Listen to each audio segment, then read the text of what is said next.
Hey guys, welcome back to the channel. This is a story about what if Sharingan Naruto Phenex High School DxD. Before I start, please support for more amazing content and do consider subscribing to my channel and share this video with your friends. This is written by crazyrajat and link in description and support writer. Let's start the video. Chapter 1. Guo Academy was one of the most famous schools of Japan and is considered as the costliest school in the world. Therefore this school was only attended by richest of individuals and it was also a supernatural school which housed devils from very prestigious families like the Gremory and the Citri families. In fact, these families were responsible for the founding of Guo Academy. At present, a red-haired devil was thinking deeply and was worried to some extent because of a recent call which she got from her brother, and by the tone of his voice, the problem was pretty serious, but she didn't know what the problem was exactly. She was just informed that she needed to keep her evening free for a meeting with her brother. Akeno Himejima was the queen of Ria's Gremory and she was her dear friend since childhood and she had never seen her king with such a deep expression. She knew that Ria's got a call from her brother and she also knew that he was visiting later in the evening, but what she didn't understand was the reason for so much anxiety in the club. New members of the peerage like Issei and Asia were freaking out because of the forlorn expression on their king's face. "Is everything fine but you?" questioned Akeno since now even she was worried for Ria's health. Other members of the peerage were listening closely to the conversation between their Butchu and queen. Even Kaneko took a break from eating her sweets. "I am just worried about the meeting with my brother, it seems pretty serious and he didn't give me any details," replied Riaz with the same worried expression. "I am sure it won't be that bad." "Right?" asked a clueless Issei. "I am not so sure Issei, Butchu's brother is the Lucifer of Underworld and the strongest among the 4 kings of Underworld. If he is asking for a meeting it must be quite serious," answered Yudo Kiba, the knight of Ria's peerage. After hearing this both Issei and Asia gulped and were freaking out about the impending meeting with the Lucifer of Underworld. Issei was even more afraid because he didn't even knew that Butchu's brother was the king of Underworld, but he didn't dare to voice his concerns since the atmosphere was quite thick. Before anyone could ponder more on the subject, a bright light invaded the room of Occult Research Club and a symbol of Gremory family appeared on the floor. Riaz knew immediately that her brother had arrived for the scheduled meeting and just like that her brother and his queen wife stood before her peerage. Issei seemed shocked to see a man who looked like a man version of Riaz, which meant no large tits, so he was disappointed, but after looking at the other woman he was rejuvenated since she had very large and she was incredibly beautiful with her silver hair and silver eyes. She was wearing a French-made outfit and her hair was made in a twin braid style. "You're early, Nai-sama," said Riaz. "So what is so important that you would visit the human world? It's unlike you." "Oh, Riaz-tan, are you not happy to see your Wani-sama?" replied Surzich's Lucifer childishly. Riaz now sported massive tick marks on her head, clearly she was annoyed by her brother's behavior, but before she could take any actions against her brother, Grafia had already started to pull her brother's cheeks. "Why can't you act according to your stature? Is it really that hard for you to act maturely?" chastised Grafia with a scolding tone. Issei and Asia were quite shocked to watch someone like the Crimson Satan acting so childishly and then getting scolded by his maid. They would have laughed if Butchu didn't have such a forlorn expression. After getting hit by Grafia, Sergius finally decided to mention his concerns. "To tell the truth even I don't know what the problem is, but the Phenex family asked us to meet immediately here in Guo Academy. They seemed very concerned, we believe that it has something to do with your engagement, but only they can confirm our assumptions." After hearing this Issei looked scandalized, for him it seemed as if his world came crashing down. Riaz herself was barely controlling herself from lashing out at her brother. By gods. She hated her soon-to-be fiancé, he was the lowest of scum. She would rather die than marry someone like Rizer Phenex. Akeno herself was quite angry with how things turned out with Butchu and Phenex family. Even Kiba and Kaneko seemed quite concerned for their king. "What? Butchu is engaged? When did this happen?" Before Issei could go on with his rant another bright light invaded the halls of the Occult Research Club. This time the Phenex symbol appeared on the clubroom's floor. Kaneko whispered Phenex family. Every member of Ria's peerage were on high alert after they recognized that it was the symbol of Phenex family of devils. They expected to be greeted by the notorious playboy of Underworld Rizer Phenex, but they were surprised to be welcomed by a man and a woman who seemed to be in their late 20s or early 30s. The male had blonde hair and dark blue eyes. He had a height of around 6 feet and had a decent build and donned a very noble aura. The female was around 5 feet 7 in and had a wavy blonde hair with 2 ponies, which had a drill-like curled shape. The front of her hair has several bangs hanging over her forehead, with a V-shaped fringe hanging over the bridge of her nose. Akeno and Riaz easily recognized the individuals as the Lord and Lady Phenex of the Phenex group of devils. Lord Phenex was the clan head of the above-mentioned group of devils and was one of the most influential devil in the underworld. Rest of the members took some time to remember the newly arrived devils, whereas Issei and Asia had no clue whatsoever and were unable to recognize these distinguished individuals. Lord and Lady Phenex Ama, it's an honor to meet you here. I just wish that it could have been under better circumstances. Ria said with a noble and a monotonous voice. It's a pleasure to meet you Ria-san, and there is no such need of formalities between us. Replied Lord Phenex with a little hearty voice. Same here. Concluded Lady Phenex. Rias gave a small smile and asked what's the matter Phenex-sama. Why have you called for a meeting in Kuo Academy of all places? Now all the attention was diverted to the Phenex household members. Even Cersei and Issei were listening carefully to what they had to say. Lord and Lady Phenex showed a very melancholy expression, none of the devils who were standing there missed their heartbroken feelings. Even Rias was now afraid of the situation, even though all the training she went through to always keep her calm in dire situations. Keeping calm was a necessary attribute to become a successful king and to win a lot of rating games. After a minute of total silence Lord Phenex finally lifted the thick atmosphere by sharing his concerns. Before I speak of my issue, I want a promise from all of the devils here that they won't speak of this issue with anyone else. I want a commitment from everyone here on their honor. We assure you that whatever you speak of will not leave these four walls Lord Phenex-san. Replied Cersei with sincerity in his tone. All the members of Ria's peerage nodded their heads to show that they will keep their promise. After watching everybody take an oath Lord Phenex continued with his concerns. What I want everybody to know here is that Riser Phenex is not my youngest son. With that he dropped the bomb. What? Cersei screamed and he was also donning an unnaturally serious face. Before Cersei can continue with his rant, Grafia started to pull his cheeks rather painfully. Cersei-san, keep your cool and let Phenex-sama finish his concerns. Cersei started whining rather pitifully, whereas everybody from Ria's peerage sweat dropped because of the so-called Crimson Satan's behavior. Lord Phenex coughed a little to get everybody's attention back as I was saying, Riser Phenex is not my youngest son, 13 years ago we adopted a little boy named Naruto.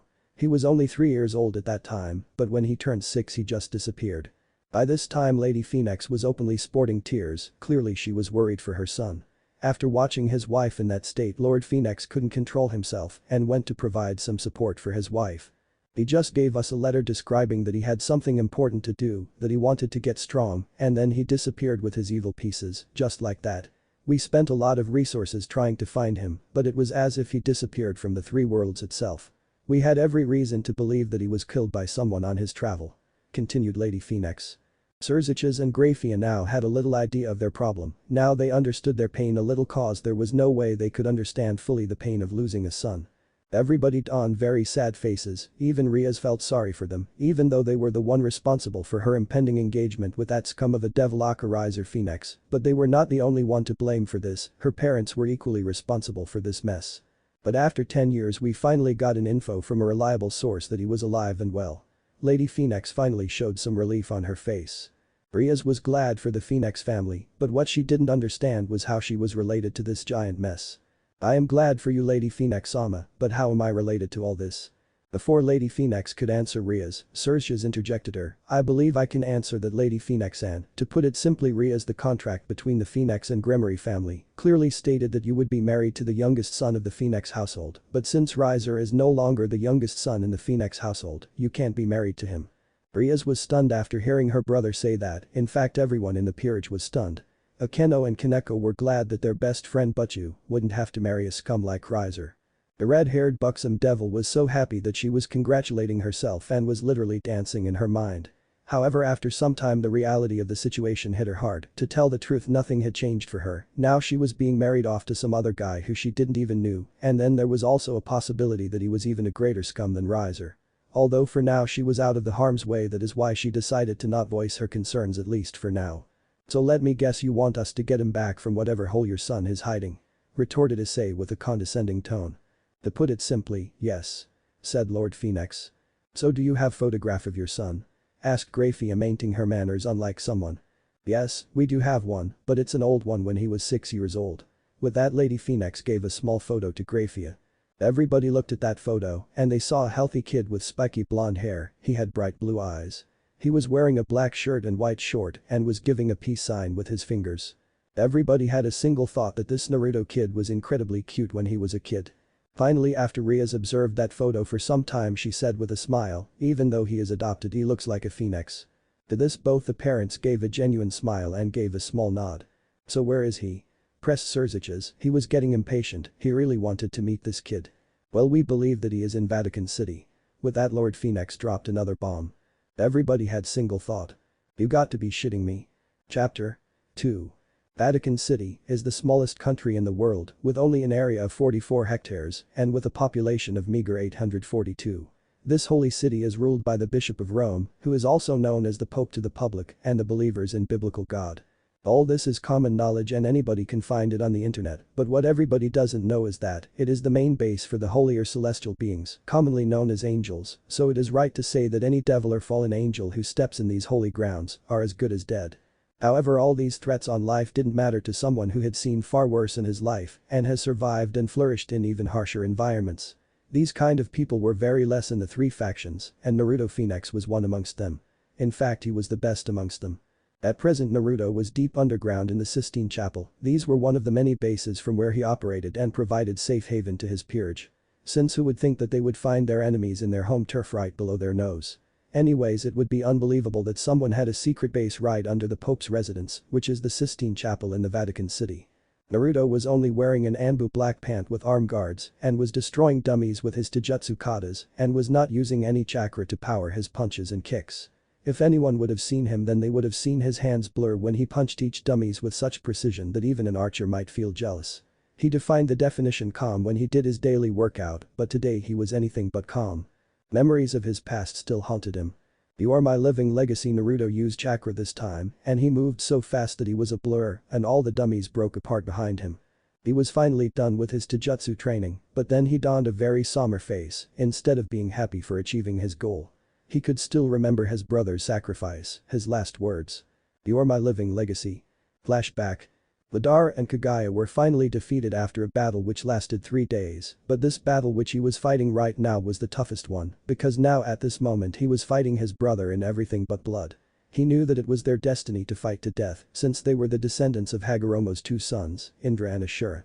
They were supposed to fight each other to death just like Hashirama Senju and Uchiha Madara. On the day of his birthday, Naruto Uzumaki and Sasuke Uchiha were also going to fight each other till only one man was standing. He wanted to change this destiny so much, but Naruto knew that this fight was unavoidable. He was no longer the same naive boy who thought that he could end the war all alone and that he would be able to change everybody's mind. Sasuke was now beyond any kind of help. He had captured all the 9 Bijus by using Chibaku Tensei, planetary devastation, and had enslaved them in massive moon-like rocks. He now knew better than anyone that there was no reformation for his brother and that it was his responsibility to see to it that the Bijus got their freedom and that the elemental nations achieved peace which was based on love and understanding instead of force and hate. We are finally at the Valley of End where we fought last time and I was the victor. Stated Sasuke without demonstrating any kind of emotions. We don't have to do this, Sasuke, we can talk this out.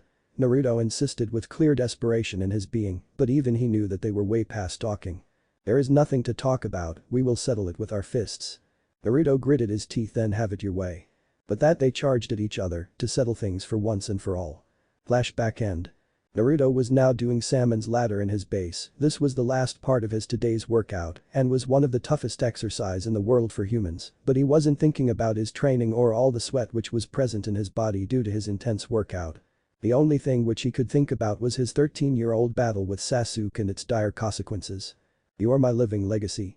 Naruto was now gritting his teeth and he fell down from the rod and gave an animalistic growl scream to the heavens. Why, Sasuke? Why? These were the only thoughts which disturbed his mind right now. Flashback. They have been fighting each other since last 6 hours and they were at their end of the duel. Both Naruto and Sasuke had used everything in their repertoire, including full-body Susanoo, tempestuous god of valor, and 9-tailed Kyuubi mode, but they were equal in all terms. Why wouldn't you just go down, Naruto? Screamed Sasuke with desperation and anger visible as day in his voice.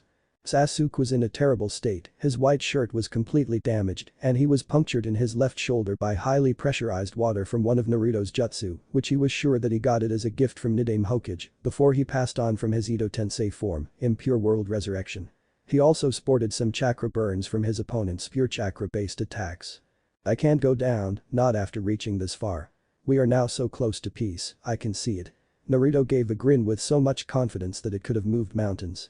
Although even he wasn't faring any better, his orange jacket was ruined and he also had a puncture through his left shoulder from one of Sasuke's Chidori, 1000 birds, and also sported second-degree burns from Sasuke's various fire jutsus. This is the end, Naruto. Sasuke bellowed with uncontrollable rage and started to concentrate on creating an enten. Kagetsuchi, Inferno style. Flame control in his hands. Naruto saw black fire coalescing around Sasuke's right hand and it was generating an incredible amount of heat. A bead of sweat rolled down his forehead. "Kurama, are you ready?" Naruto asked his lifelong friend. "Damn right I am. Go for it, kid," Kurama retorted back with a massive grin. Naruto returned his enthusiasm by creating a Rasen Shuriken in his left hand and he made his attack bigger and deadlier by mixing it with Kurama's chakra. Sasuke. Naruto. They charged at each other with their massive attacks and the whole world was blinded by bright light when these two titans collided for their final and the last time. Naruto had been rendered unconscious because of the aftershocks of the last attack, but he woke up after some time and his entire being was aching. He felt like he himself was a massive bruise and at present there was nothing in this world which could increase his pain, but he was wrong about that. The second he saw Sasuke's condition, a gasp came out of his mouth. His entire right hand and some part of his internal organs were totally annihilated by his last jutsu. He was bleeding from his mouth and severed right limb uncontrollably. In other words, he was in a worse place than Naruto. Naruto barely had any strength to run towards him and help, so instead he decided to crawl toward his brother. After a minute of tiresome work he finally reached Sasuke. "Just hold on, Sasuke, Sakura will arrive any minute and she will heal you." Naruto wheezed out. After hearing that, Sasuke stared, chuckling, "Ha ha ha ha ha, come on Naruto, you and I both know I am already a dead man." Sasuke started to cough because of all the blood in his mouth. Cough, anyways, this is what I always wanted. Naruto's eyebrows rose when he heard the last statement. "What? You were always like my brother Itachi, moving ahead of me, guiding me and never breaking our special connection with each other all this time. Naruto, I envied your strength, your drive to do anything for your precious person, and even today was no different. Your strength surpassed mine. You protected me till the end. I should have been the one guide after all. I am older than you, but I will make necessary amends for you and our precious peace, which we achieved after spilling so much blood." Naruto was crying openly now, his tears spilled on Sasuke's face. He was holding pressure on the severed limb so that it didn't bleed out. "Just stop talking, Sasuke. I beg you." Naruto desperately demanded from his passing brother, he didn't want him to die. Kurama was watching a live feed from his cage, but he didn't want to interrupt his goodbye speech, even though he was in a chair. From now onwards, Naruto. Sasuke brought his left hand and poked on Naruto's head and said, "You are my living legacy." With that, Sasuke took his last breath. "No." Naruto screamed about this injustice to heavens. The yin symbol of power was transferred from Sasuke to Naruto. Naruto could feel incredible amount of power within him, he could feel Sasuke's power in him, but before he could even mourn properly, the 9 satellites holding the tailed beast started shining brightly and a large wave of chakra hit him like a tsunami and he started to change and his eyes started bleeding. Naruto was in so much pain that he was rendered unconscious. A space-time portal appeared behind Naruto and he fell into it. He was never seen again in the elemental nations. When Naruto finally woke up, he realized that he was in an entirely new dimension with no friends and with no strengths to protect his feeble 3-year-old body. Flashback end.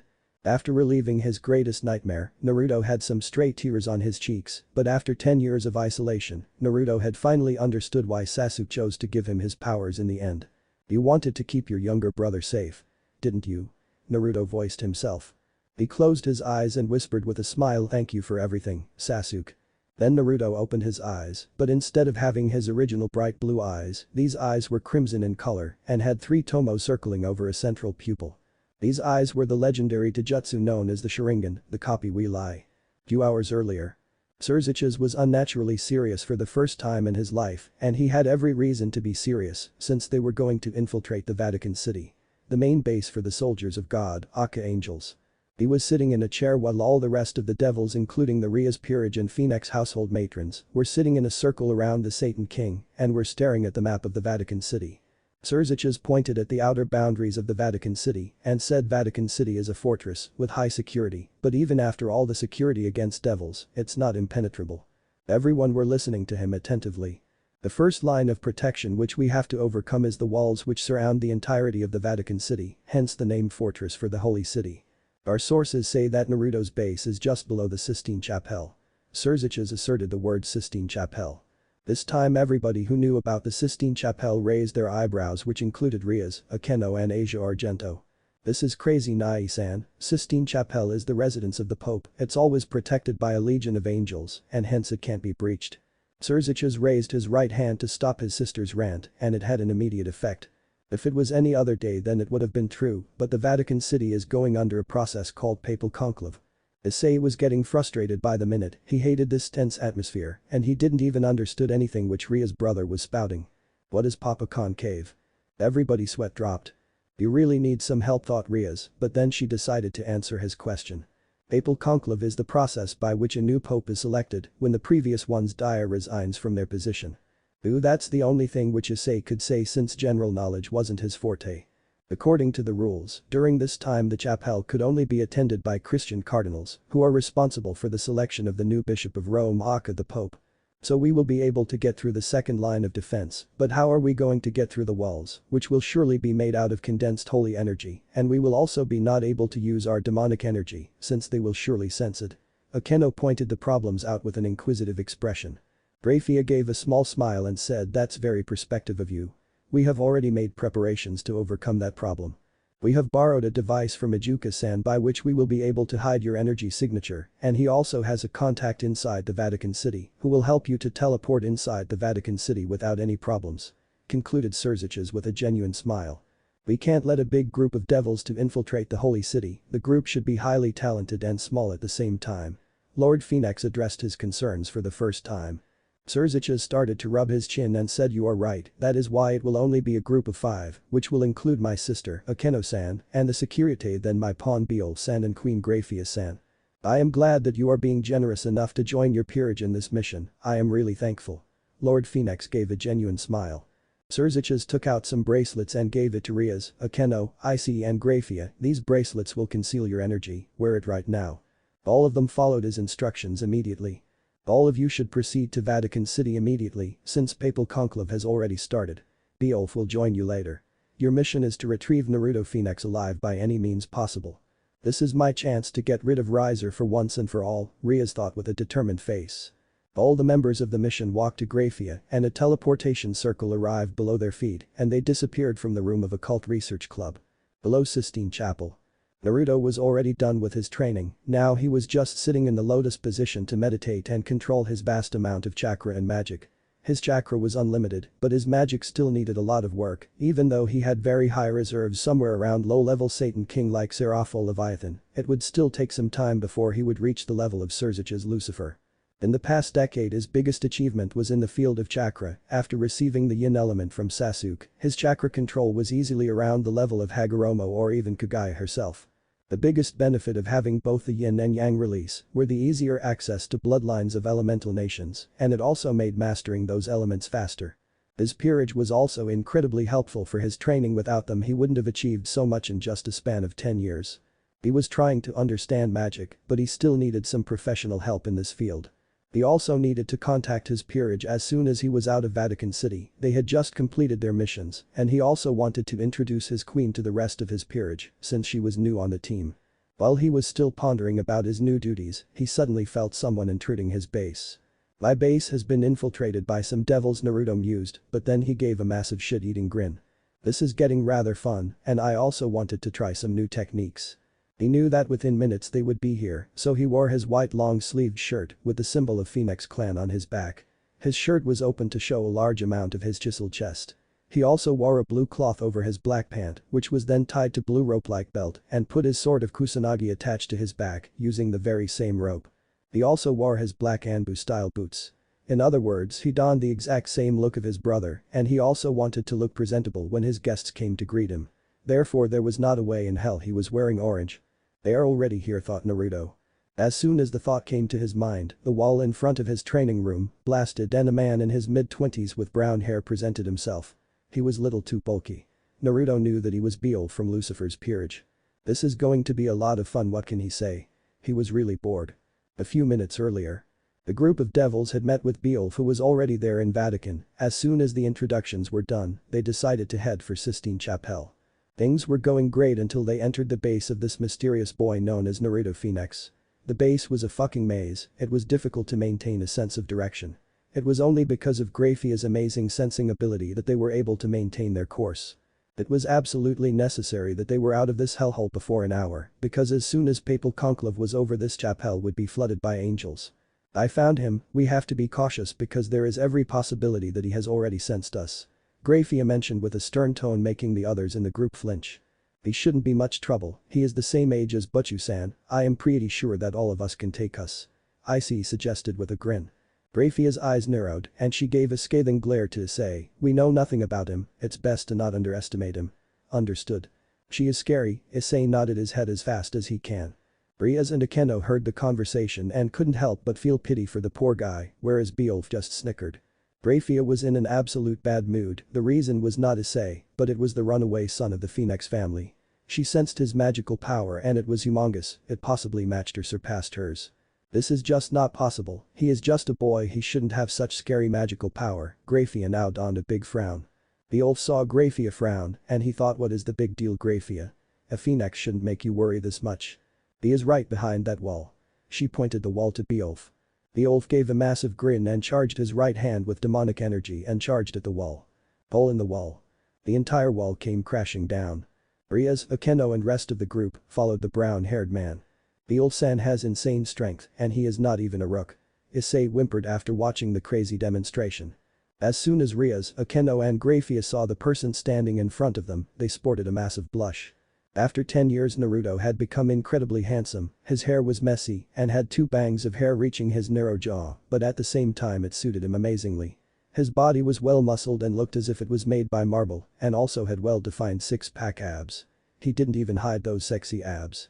His bright blue eyes watched everyone with such intensity that it made Rias, Akeno and even Graphia to be conscious of their looks. By all that's holy, how can there exist such a specimen of a man? Were the common thoughts of Rias and Akeno. I don't have the luxury for those kinds of thoughts, at least not now. With it she controlled her instincts and this clearly showed her experience as a fighter. Issei managed to watch the small moment between the women and see he is one of those handsome boys and started crying in tears. Naruto stared at all the occupants in his training room and was not giving any kind of emotions. This in turn made everyone nervous. Then suddenly Naruto vanished from his position and hit Beowulf so hard that he went flying backwards. He is so fast, the thoughts of all the group members were the same. Graphia was the only one who reacted on time and sent a load of ice crystals at Naruto, but it was for naught, he again vanished at incredible speed and was just a blur to Graphia. Beowulf had just managed to recover from that strong hit, but before he could go to help Graphia, the monster of a phoenix appeared in front of him and he unsheathed his sword and stabbed him in the shoulder. How Beowulf just gritted his teeth. I am numb, it must be a holy sword, Beowulf thought alarmingly. Naruto sheathed his sword in the scabbard and then looked towards other devils. Beowulf grabbed his wound and started panting. Graphia was giving a scathing glare to Naruto, Rias had already coated her hands with the power of destruction, and Akeno started to chant a lightning spell, whereas Issei was scared as shit. This guy is crazy strong. Issei had a batshit scared face on his face. Before Rias and Akeno could get their spell ready, Naruto appeared in between them and kicked in Akeno's face, and then he took a turn in the air and jammed his knees in Rias' gut. Naruto unsheathed his sword to give a final blow, but he wasn't allowed that courtesy because of a giant ice spear which came at high velocity with every intention to pierce his heart. However, he caught the spear and destroyed the spear with his bare hand. Akeno was unconscious in a corner, although Rias was conscious. She was bleeding from her mouth and was panting, recovering from the punishment. I am going to kill you for doing this to Butchu. Issei growled. Boosted gear. Issei finally activated his boosted gear. Naruto just raised his left eyebrow and then he gave a dark aura from his eyes. He is annoying, thought Naruto. Beowulf was still panting and was also paralyzed by the sword of Kusanagi. This kid is a monster in hand-to-hand combat, thought a worried Beowulf.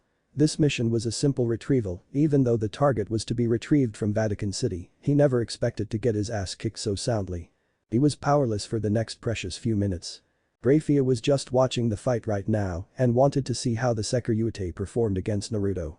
She knew that the whole battle could be avoided if the misunderstanding was cleared, but the second she read Naruto's magical power, she knew that now it was necessary to ascertain the limit of his power. Since, he might very well be a threat. Naruto stared at Issei with the same dark stare. You will kill me? Naruto mocked. This boy was full of openings in his stance and he was going to kill him. Was he serious? Naruto disappeared from his position and appeared right in front of Issei and took hold of his shoulder. I didn't even saw him. Thought Issei.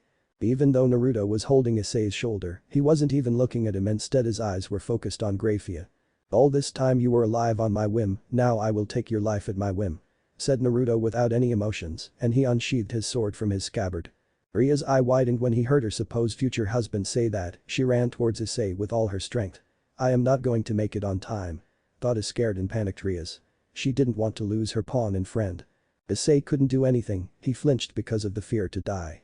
Naruto was about to stab Issei when suddenly Graphia appeared on right side of Issei and took a hold of Naruto's wrist, hence preventing Issei from getting stabbed.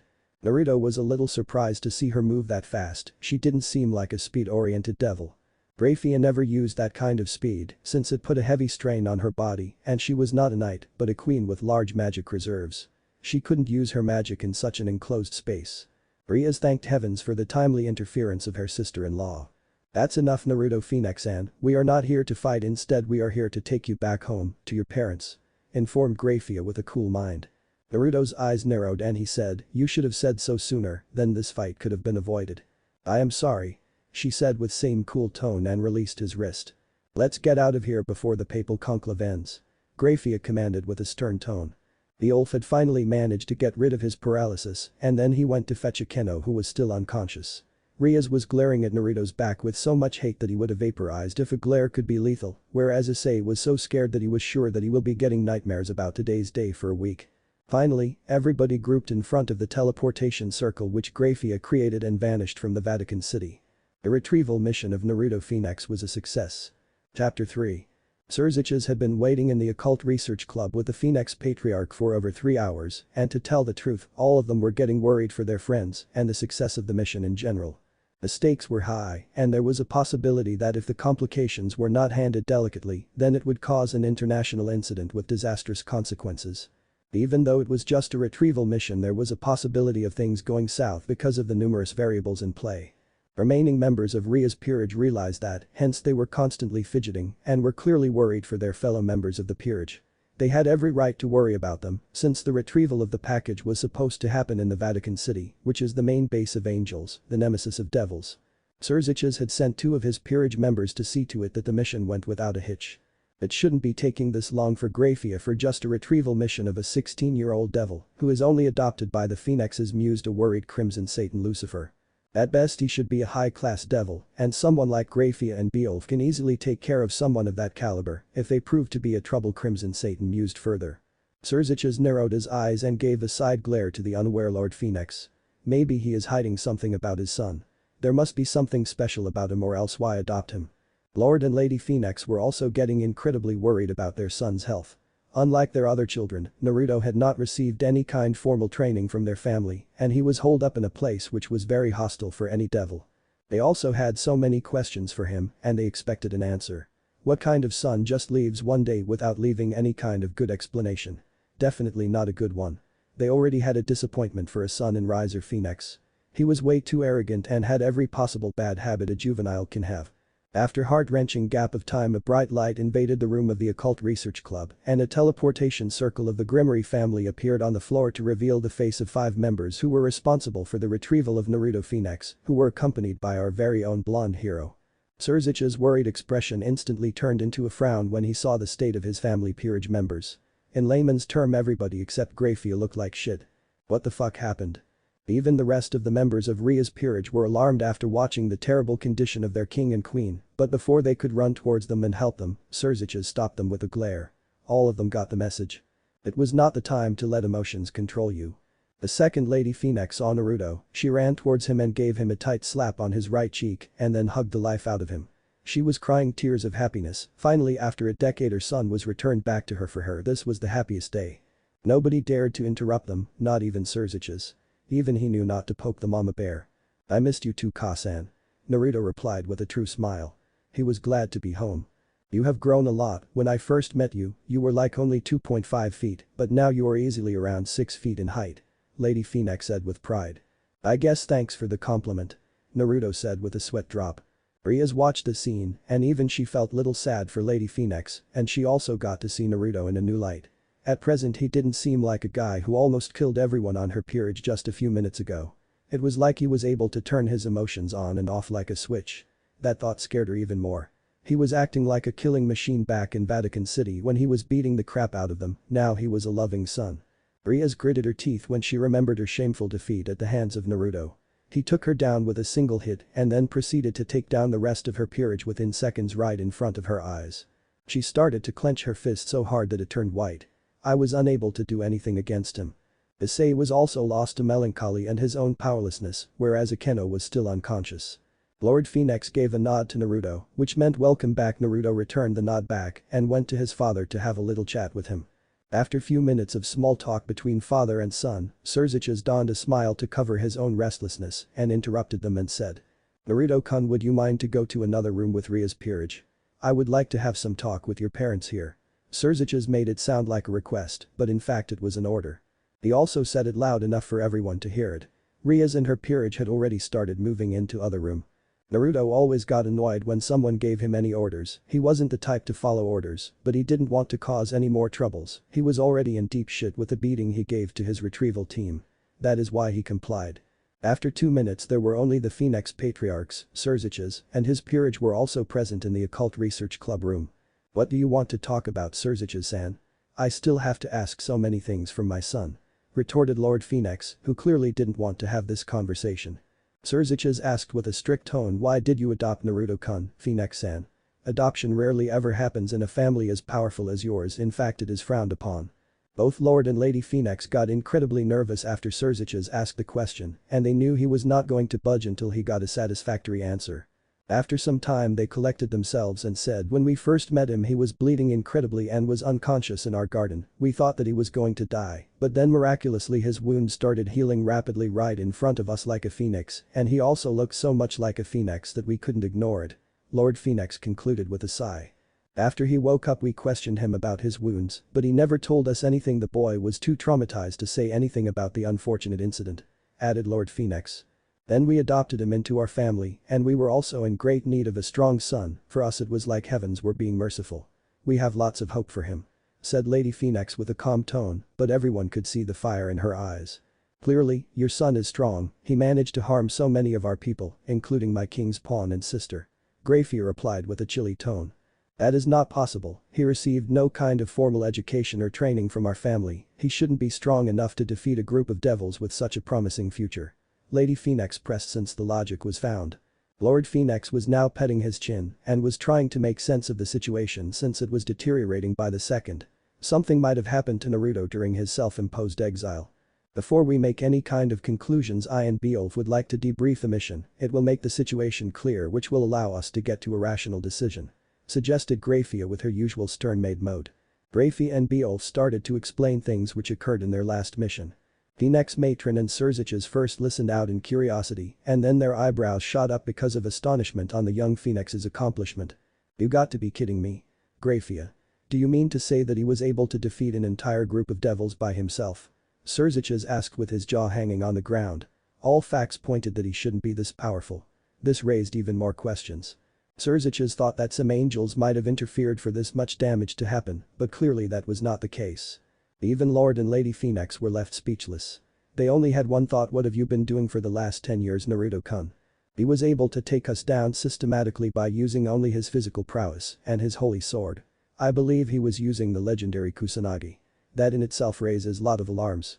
Beowulf said with a grave and shameful tone, since he was again reminded of his quick defeat against that monster of a phoenix. Crazyrajat was thinking of various scenarios to take care of the situation and he was drawing a blank, but one thing was clear, this kid should be put under surveillance no matter what. He is so much of a threat, we know nothing about him. After the biblical god's death some devils showed some affinity to light magic, but to able to wield something like Kusanagi was entirely new thing. You could have easily avoided the problem by just asking him to come back with you to home. Why didn't you do that, Grayfia? Asked Crazyrajat to satiate his growing curiosity because she didn't act like a good leader, which was unlike her. He would often make bad decisions, but Grayfia never made an uneducated move. Now all attention was on her, even Beowulf was looking at her for an answer. Grayfia gave a sigh, it was because of his magical power. She stated. What about his magical power? Questioned Lord Phenex.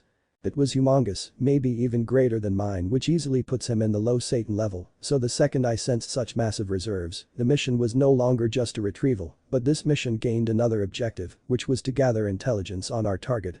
explained Grafia to the best of her ability. Now all of them were dumbfounded after hearing Grafia say that, to hear someone so young have such reserves for magic. It was unreal, both of the parents were incredibly proud, and at the same time their son's unreal progress raised alarms on their conscience and mind. Since, power came with a price tag. I also have reasons to believe that what he showed us in Vatican City barely scraped the true depth of his power, since he didn't use any kind of magic against us, and even then if not for me none of us would have come back alive. Added Grafia with a grave tone. He is the strongest phenex in the recent history of Phenex family.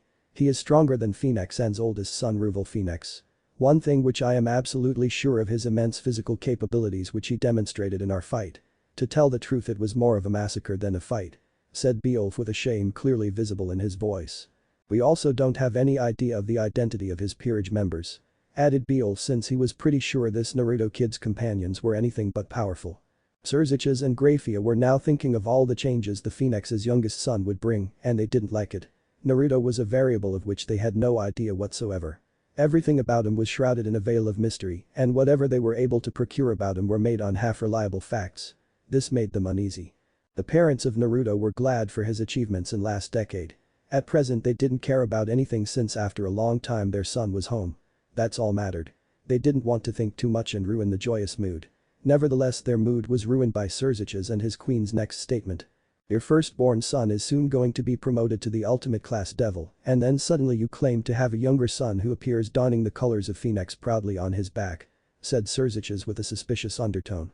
Who is at present considered as strong as a low-level Satan, no matter how you see it Phenex clan will be receiving a lot of attention in the future. Finished Grafia for her king with the same undertone. After hearing that Lord Phenex gritted his teeth and fire started coming out from the entirety of his being, and he snarled, are you accusing us for his disappearance? Do you think I would do that to my own son?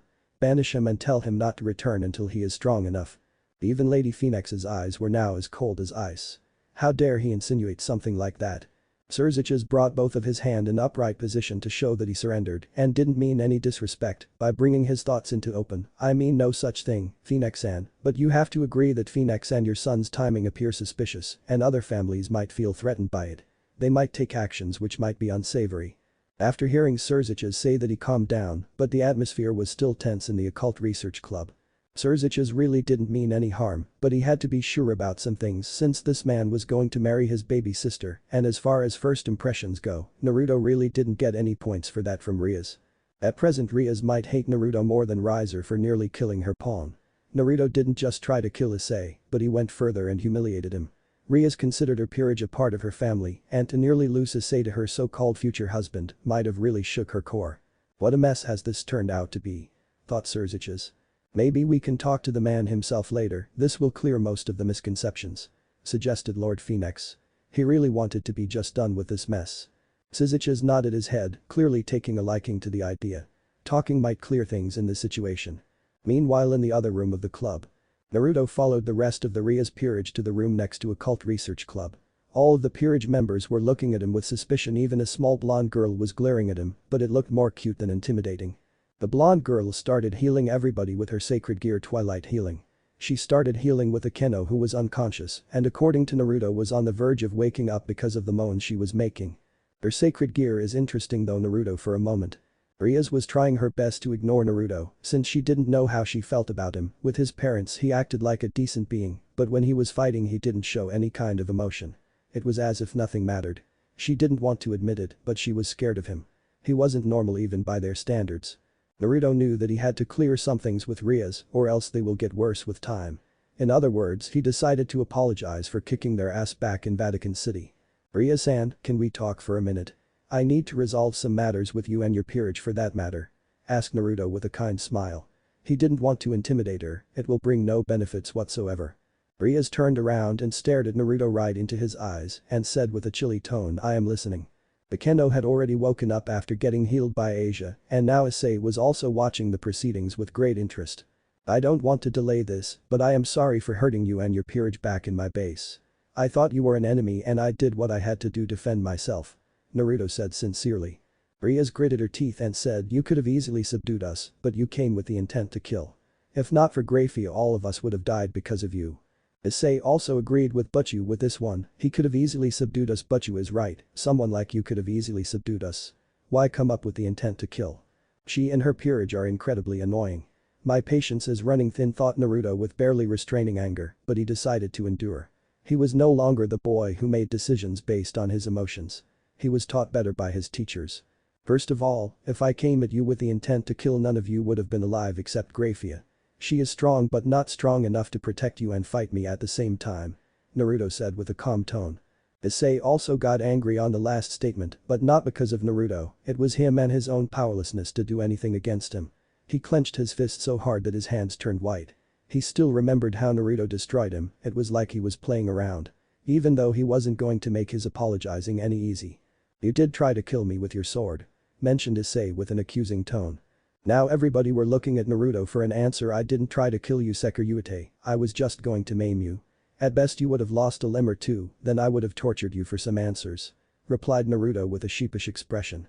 Everybody had a sweat dropped, thinking that killing would have been better than torture. Issei's face paled after hearing what Naruto was going to do to him. He is crazy. Rias wanted to give a piece of her mind, but before she could say anything Naruto said, I even gave you enough time to explain yourselves before our little altercation. If you would have explained yourselves, then nothing of this sort would have happened. Why didn't you do that, Rias-san? Rias blushed like a tomato and remembered what she was doing at that time. She was checking him out. Rias spluttered a lot of times trying to give a reason, but ended up embarrassing herself. I am the one at fault here, thought an embarrassed Rias. But you, he is right. Anyways, none of us were harmed, there are just some bruises. Said Akeno with her usual playful tone. He was going to torture Issei, he really must know some techniques. I hope he will teach me. Naruto saw a blushing Akeno and said with a honey-like voice, thank you for being so understanding. I really appreciate it. Akeno blushed even harder. Rias had a massive tick mark above her head, Naruto was ignoring her, but then he turned around. Look, it doesn't have to be like this. I know we started on a wrong foot, but give me another chance. Let me make it up to you, Rias-san. Naruto said with the same sincere tone. Rias blushed a cherry red and she spluttered again, but she managed to say measly okay. Issei was crying and I'm tears in the background because Naruto managed to solve a tough situation just by using sweet words. He is just like Kiba in that regards. Bastard. Where are the changing rooms? I would like to change into something which will not draw so much attention. Asked Naruto. Changing rooms are right around the corner. Said Rias while at the same time pointing to the direction to the changing room. Naruto gave a nod and vanished to the changing rooms in Occult Research Club.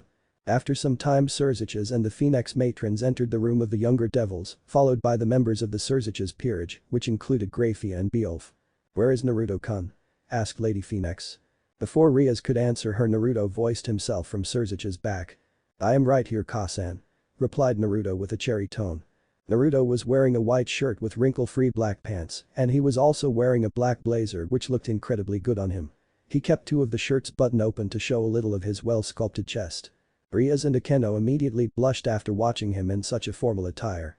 He looked handsome and fierce at the same time. He said he didn't want to attract any attention, as if his present clothing helps him.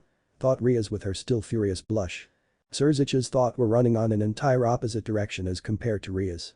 I didn't even sense him, Crazyrajat thought gravely, but nevertheless maintained his bubbly personality. Naruto-san, we would like to have a conversation with you later, maybe we can do it in the underworld.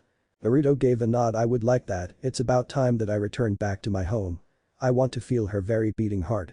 Said Naruto, showing some of his enthusiasm. Let's do that.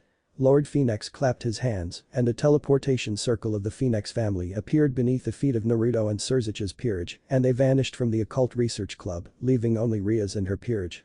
Phenex Mansion. Lord Phenex teleported himself and his companions to his study room in the Phenex Mansion to get some answers from his wayward son. Lord Phenex's study was very extravagant, with a teak desk and a small mini-bar in the corner of the room, filled with the most exotic scotches in the underworld. The study room was archaic in nature and had big windows which had brilliant view of thick trees and nature in general. There was also a dartboard attached to the front wall of the desk and some darts were attached to it. Naruto made his way to mini-bar and poured himself half a glass of raw whiskey with only ice and started taking some sips from it and started playing with a dart which was there in the mini-bar. So let's get to the point and tell me what you want to know, but keep in mind that I won't be answering all of your questions. Naruto's cheery tone instantly changing into a cold and stern one. Everyone was a little surprised to see sudden change in his behavior, but nevertheless asked their questions, starting with Lady Phenex. Where were you all these years? Lady Phenex asked with a concerned tone. Naruto gave a small smile, his mother always knew how to make him calm. I was in a lot of places. Budapest, Prague, Vatican City, Olympus, the list goes on. Everybody's eyes widened when Naruto mentioned the last place. Olympus is a place where the Greek gods resided. Nobody was allowed to just enter there on a whim. What were you doing in Olympus, Naruto-kun? Lady Phoenix asked again before anyone else could. Everyone could clearly see that she was worried. I was on a mission for Lord Zeus, can't give the details, they are classified. Said Naruto with a stern tone before Crazyrajat could question him further. Why did you leave us in the first place, Naruto-kun? We were heartbroken, we had every reason to believe that you were already dead. This time it was Lord Phoenix who demanded answer with a sad face, clearly his old age was catching up to him. I am sorry for doing that, I would like to give a decent reason, but the truth is I wanted to become strong, but at the same time I also wanted to visit different places and learn new things. Replied Naruto, and he was clearly serious. This time Lord Phoenix showed some anger, we could have easily provided with all kinds of training you needed to make yourself stronger. Naruto raised his right hand, stopped his father before he could speak any further. No, you could have never made me as powerful as I am today, even you know that. My strength is a strength which is achieved by being in numerous life and death situation. No kind of training can give me that, in last 10 years I had a goal. What was it? Asked Crazyrajat, barely concealing his curiosity about the enigma this Naruto Phoenix is. To survive and flourish. To do this I had to become someone else, I had to become something else. Finished Naruto with a calm tone.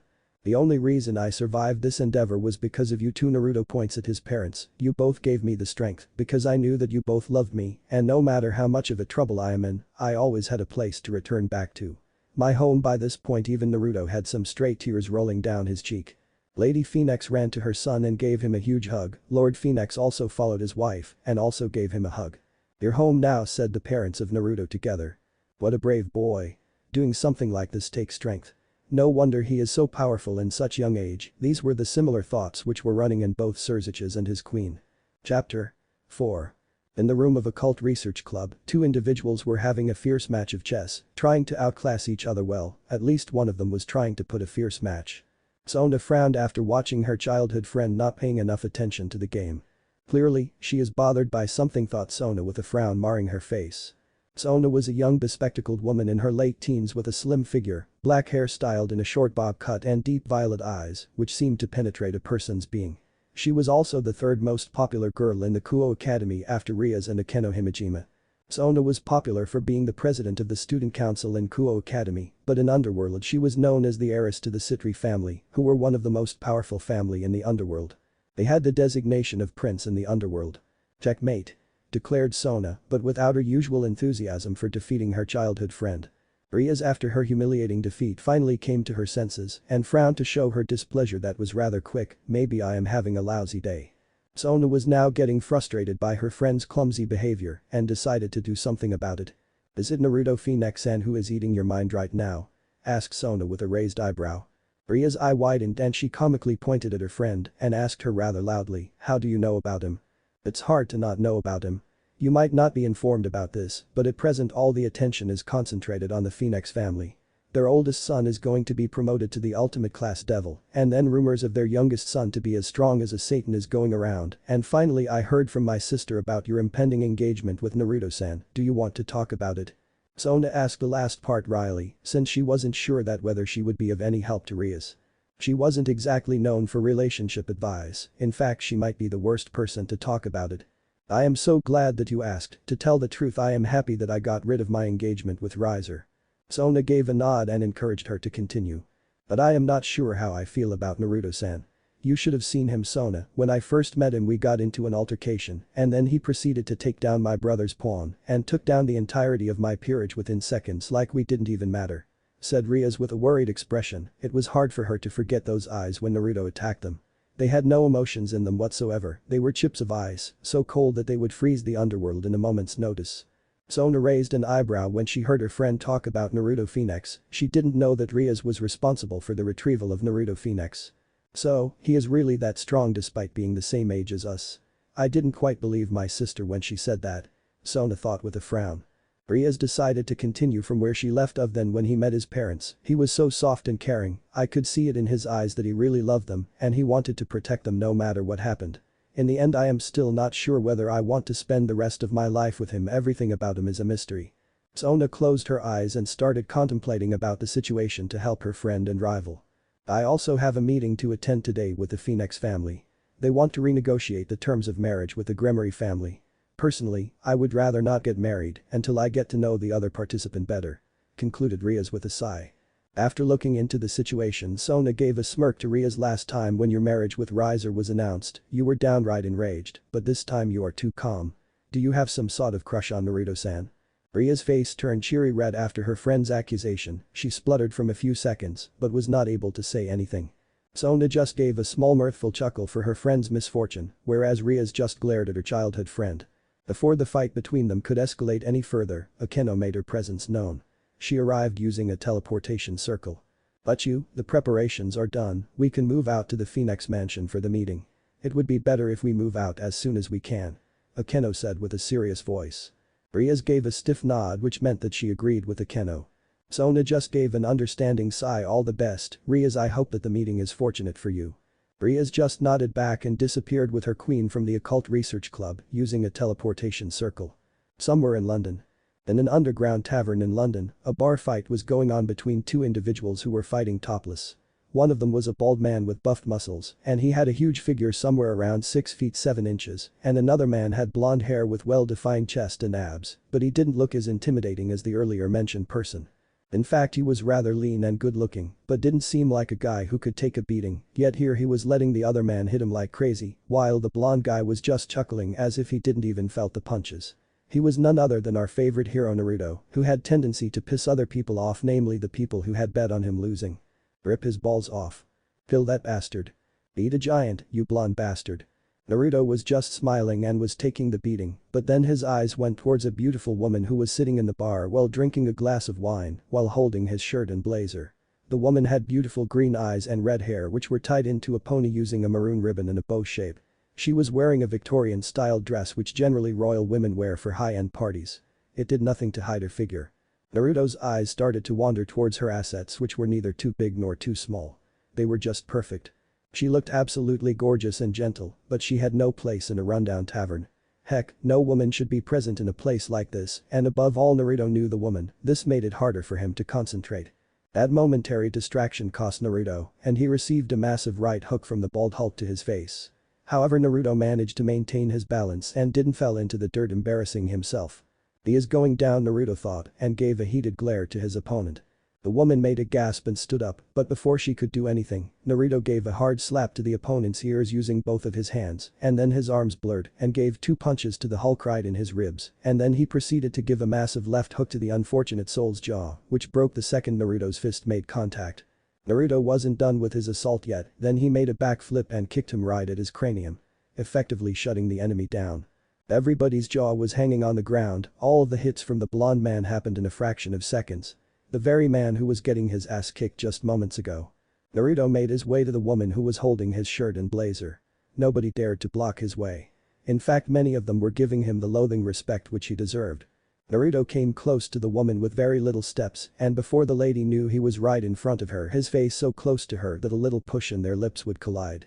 The lady sported a small blush, but it was hard to determine whether the blush was because of the wine or was it because a topless Naruto was so close to her.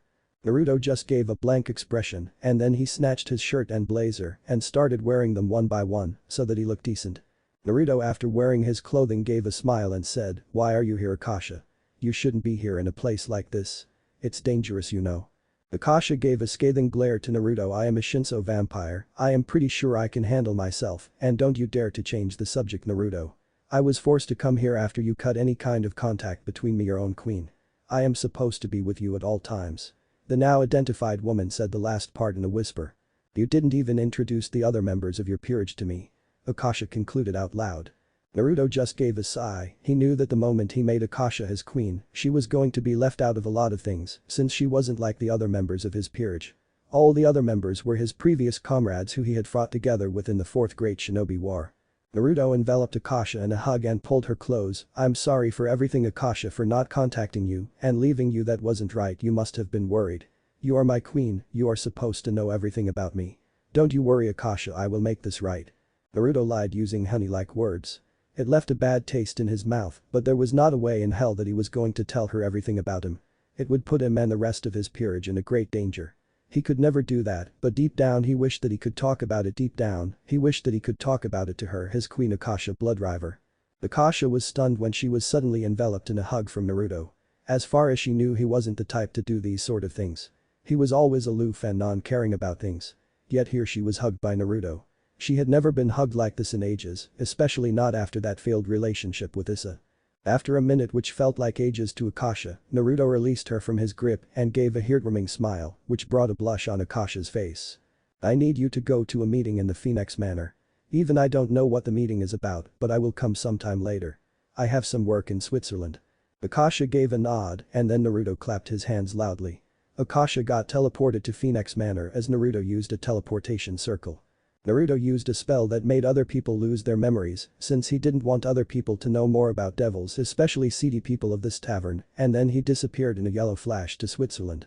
Phoenix Manor. Sirziches and his wife Graphia, Lord and Lady Gremory, Riaz and the rest of her peerage were sitting comfortably in the sofas of the living room in the Phoenix Manor with Lord and Lady Phoenix. Both of your sons are late, Phoenix-san.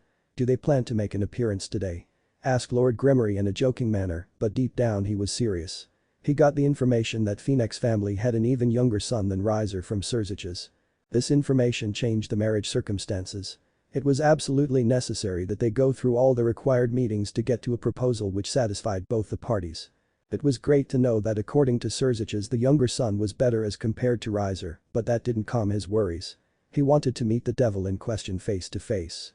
So that he himself could ascertain that what kind of devil this Naruto was. Riaz and her peerage were stoic and didn't reveal any kind of emotions, but deep inside they were in turmoil. Riaz didn't know how the meeting was going to proceed and that worried her a lot. Issei didn't want Butchu to get married for obvious reasons like love and lust. Akeno and rest of the peerage were worried for their Butchu friend since it was a very important meeting which would decide their king's fate. Soon a bright light invaded the Phoenix's living room and two devils made their presence known. They were none other than Riser Phoenix and his queen Ubeluna. "Mother, you called me, what's up?" Riser asked a little disrespectfully, but then his eyes went towards Riaz and he gave grin. "Riaz-chan, are you here to meet your future husband? I never pegged you as the type to initiate these sort of things," said Riser with a lecherous expression. Ubeluna eyed Riaz and then gave a smirk. Riaz gave an aura of disgust and growled, "I am not here to marry you. Riser." Riser started to glow orange and hot fire started to surround his very being like a blanket. It seemed like he would attack any moment, but before he could make any type of movement, Lord Phoenix snarled and was clearly agitated. "Riser, stop embarrassing yourself more than you already have, or else I will take necessary actions." Lord Phoenix aired his threat and it had an immediate effect on Riser. He shut his mouth and gave a small tch showing his displeasure. Sirziches immediately made a small talk to lighten the mood. "Mama Phoenix Aji-san, please control yourselves. These young devils are always hot-blooded." Lord and Lady Gremory gave a nervous chuckle to show their discomfort, but deep down they were glad that this man wasn't going to marry their daughter. They already had a plan to annul this contract, but by some intervention, they would not have to take any actions to see to it that the contract gets broken. This man is not good for Butchu, Issei thought with disgust and had every intention to blast the Akatori. He completely ignored the fact that he himself is quite similar to Riser. Akeno and Kaneko had similar thoughts like Issei. Kaneko was even gave a scathing glare to Riser to show her displeasure with perverts. Before the tension could rise any further, a teleportation circle from the Phoenix family appeared. "So Naruto is finally here," Riaz thought eagerly, but she was surprised to see that it wasn't Naruto, but instead it was a beautiful woman. A very beautiful woman. Now everybody's attention was on Akasha. The second Sirziches and Graphia's eyes went towards the Redeed. Their eyes widened because they knew the said woman too well. She was popularly known as the Queen of the Damned because whoever fought with her was always damned to hell. One should never judge a person on their pretty face. Both Sirziches and Graphia learned that from Akasha. Since Akasha, despite portraying the epitome of gentleness, was an incredibly dangerous individual. She was a Shino vampire. The title itself put her on top of the most influential persons list. "What the hell is she doing here?" thought Graphia and Sirziches with a frantic expression, but they didn't show any emotions outside. Riser and Issei started eyeing the woman with their trademark lecherous expression, but didn't make any moves to hit on the woman. Lord and Lady Phoenix also raised an eyebrow after witnessing Akasha Bloodriver have a stroll on their manor. Their guts was telling them that Naruto was responsible for this. "What a pleasure. I never expected to meet the Crimson Satan and his queen outside of the battlefield," Akasha said in a teasing tone. Last time when Akasha and Graphia met it didn't end well for the ultimate queen. Graphia just gave a snort and asked, why are you here, Akasha? What business could you possibly have in the underworld? Akasha just gave a pleasant smile which did nothing to uplift the nervousness in the Phoenix manner. I am just here in behalf of my king Naruto Phoenix-sama. He will be a little late since he had other commitments to attend to. With that, Akasha dropped the bomb on the already tense situation. Graphia's eyes widened to epic proportions. Clearly, even after all of her mental capacity, she couldn't believe that Akasha Bloodriver would ever follow a devil. She's a Shino vampire, her pride should never allow her to claim fealty. Especially to someone like Naruto. Was I too quick to deem Naruto as no threat? Crazyrajat thought with a frown. You're that bastard's queen. Riser snarled out. The second Akasha heard Riser bad-mouthing about Naruto, the pressure in the room increased to astronomical levels. Cracks started to appear in the Phoenix mansion. Riaz and her peerage were on their knees barely breathing. Asia was already unconscious because of the incredible pressure of pure magic in the room. Riser Queen Zubaluna was already panting like her life depended on it. Crazyrajat, Graphia and the rest of the elder devils had a small bead of sweat running through their forehead. Riaz didn't know what to do, for all her training she didn't have a clue how to handle such kind of pressure. Akeno was also in the same boat with Riaz. Hiba and Kaneko were scared out of their mind. They had never fought an opponent like her, and Akasha wasn't even looking at them. Now, they felt pity for Riser who was having the whole brunt of her killing intent. What is this feeling of death? Issei thought frantically. He was scared out of his mind. Riser's eyes started watering and he nearly pissed his pants, but then he controlled himself. He didn't want to embarrass himself in front of his brother's queen. He just gave a defiant glare. Akasha just gave a cruel smirk totally opposite of her personated gentle personality. You are just an ant compared to Naruto. Don't ever try to defy him, he will kill you without a single thought. Riser gritted his teeth. He wanted to go on a rampage, but he was more than intimidated by this woman. He was afraid. The pressure which dominated the Phoenix manor lifted after Akasha was done giving her punishment to Riser. Lord and Lady Phoenix just sighed and shook their head for Riser's stupidity. Well, now a small issue has been taken care of, let's continue with the meeting, Akasha encouraged with a sweet smile, though this time she wasn't fooling anyone. Riaz and her peerage just gave a nervous chuckle to defuse the situation. Riaz was intimidated by Akasha. Akasha was strong and incredibly beautiful woman, much more so than her. It seemed like Naruto had a very high standard for his female companions. Riaz was afraid that he would reject the marriage contract. She could not let that happen. Lord Gremory cleared his throat with a cough. Akasha-san, we are here to discuss the marriage between the next Gremory heir and the youngest son of Phoenix family, Naruto Phoenix-san. Riser had an enraged look on his face and he screamed out what?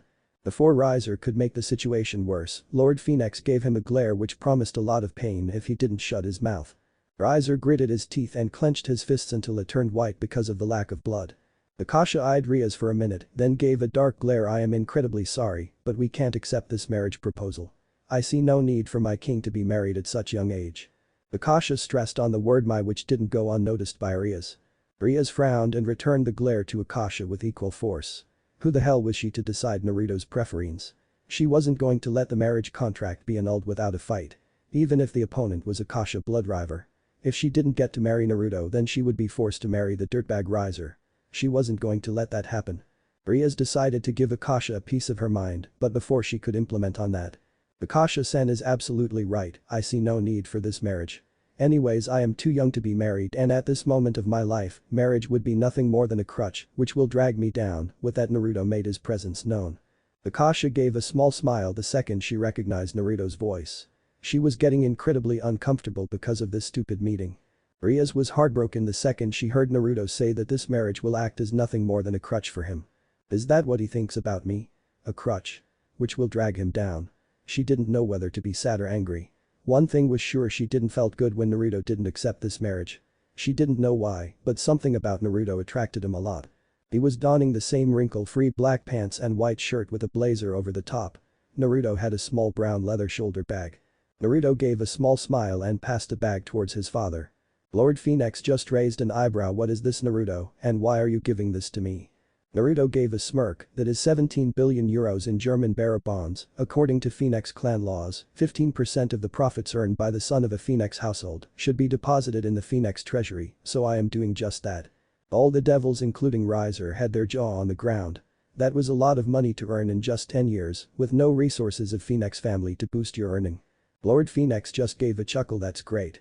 Seriously, what have you been doing the last 10 years? Maybe I will think about joining in your business, mused Phoenix head. Naruto just gave smirk. Let's just say that whoever said that crime doesn't pay was so wrong. Everybody had a massive sweat drop when they heard Naruto define crime in such an invigorating way. Naruto then made a sigh and looked towards Rias. This decision is better for everyone. The way you are now, Rias-san, you won't even survive an engagement with me, let alone marriage. Then Elena Gremory gave a curious glance. What do you mean by that, Naruto-kun?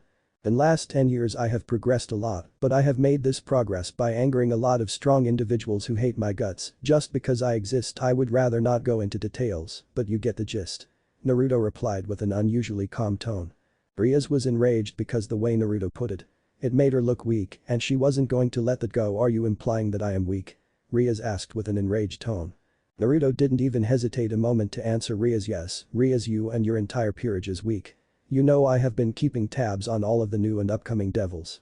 Rias, you have the most dysfunctional peerage I know of. Rias had some tears running down, but Naruto didn't stop. You have Knight with mental problems, then you have Queen who fights with only half the strength, and to top it off your Rook is a Nekashu who can't use Senjutsu. And that Empire which you were not able to control. The list just goes on. Issei was pissed. He could handle anything but watching Butchu cry like that, it made his blood boil. He couldn't take it anymore. Naruto, you bastard, how you dare make Butchu cry. With that, Issei activated his boosted gear. Naruto just spared a glance towards Issei and then sighed, and I totally forgot to mention the weakest Sekiryuite in the history of Underworld. To be frank with you, Rias, I hold more power in the tip of my finger than you and your entire peerage hold in your very body.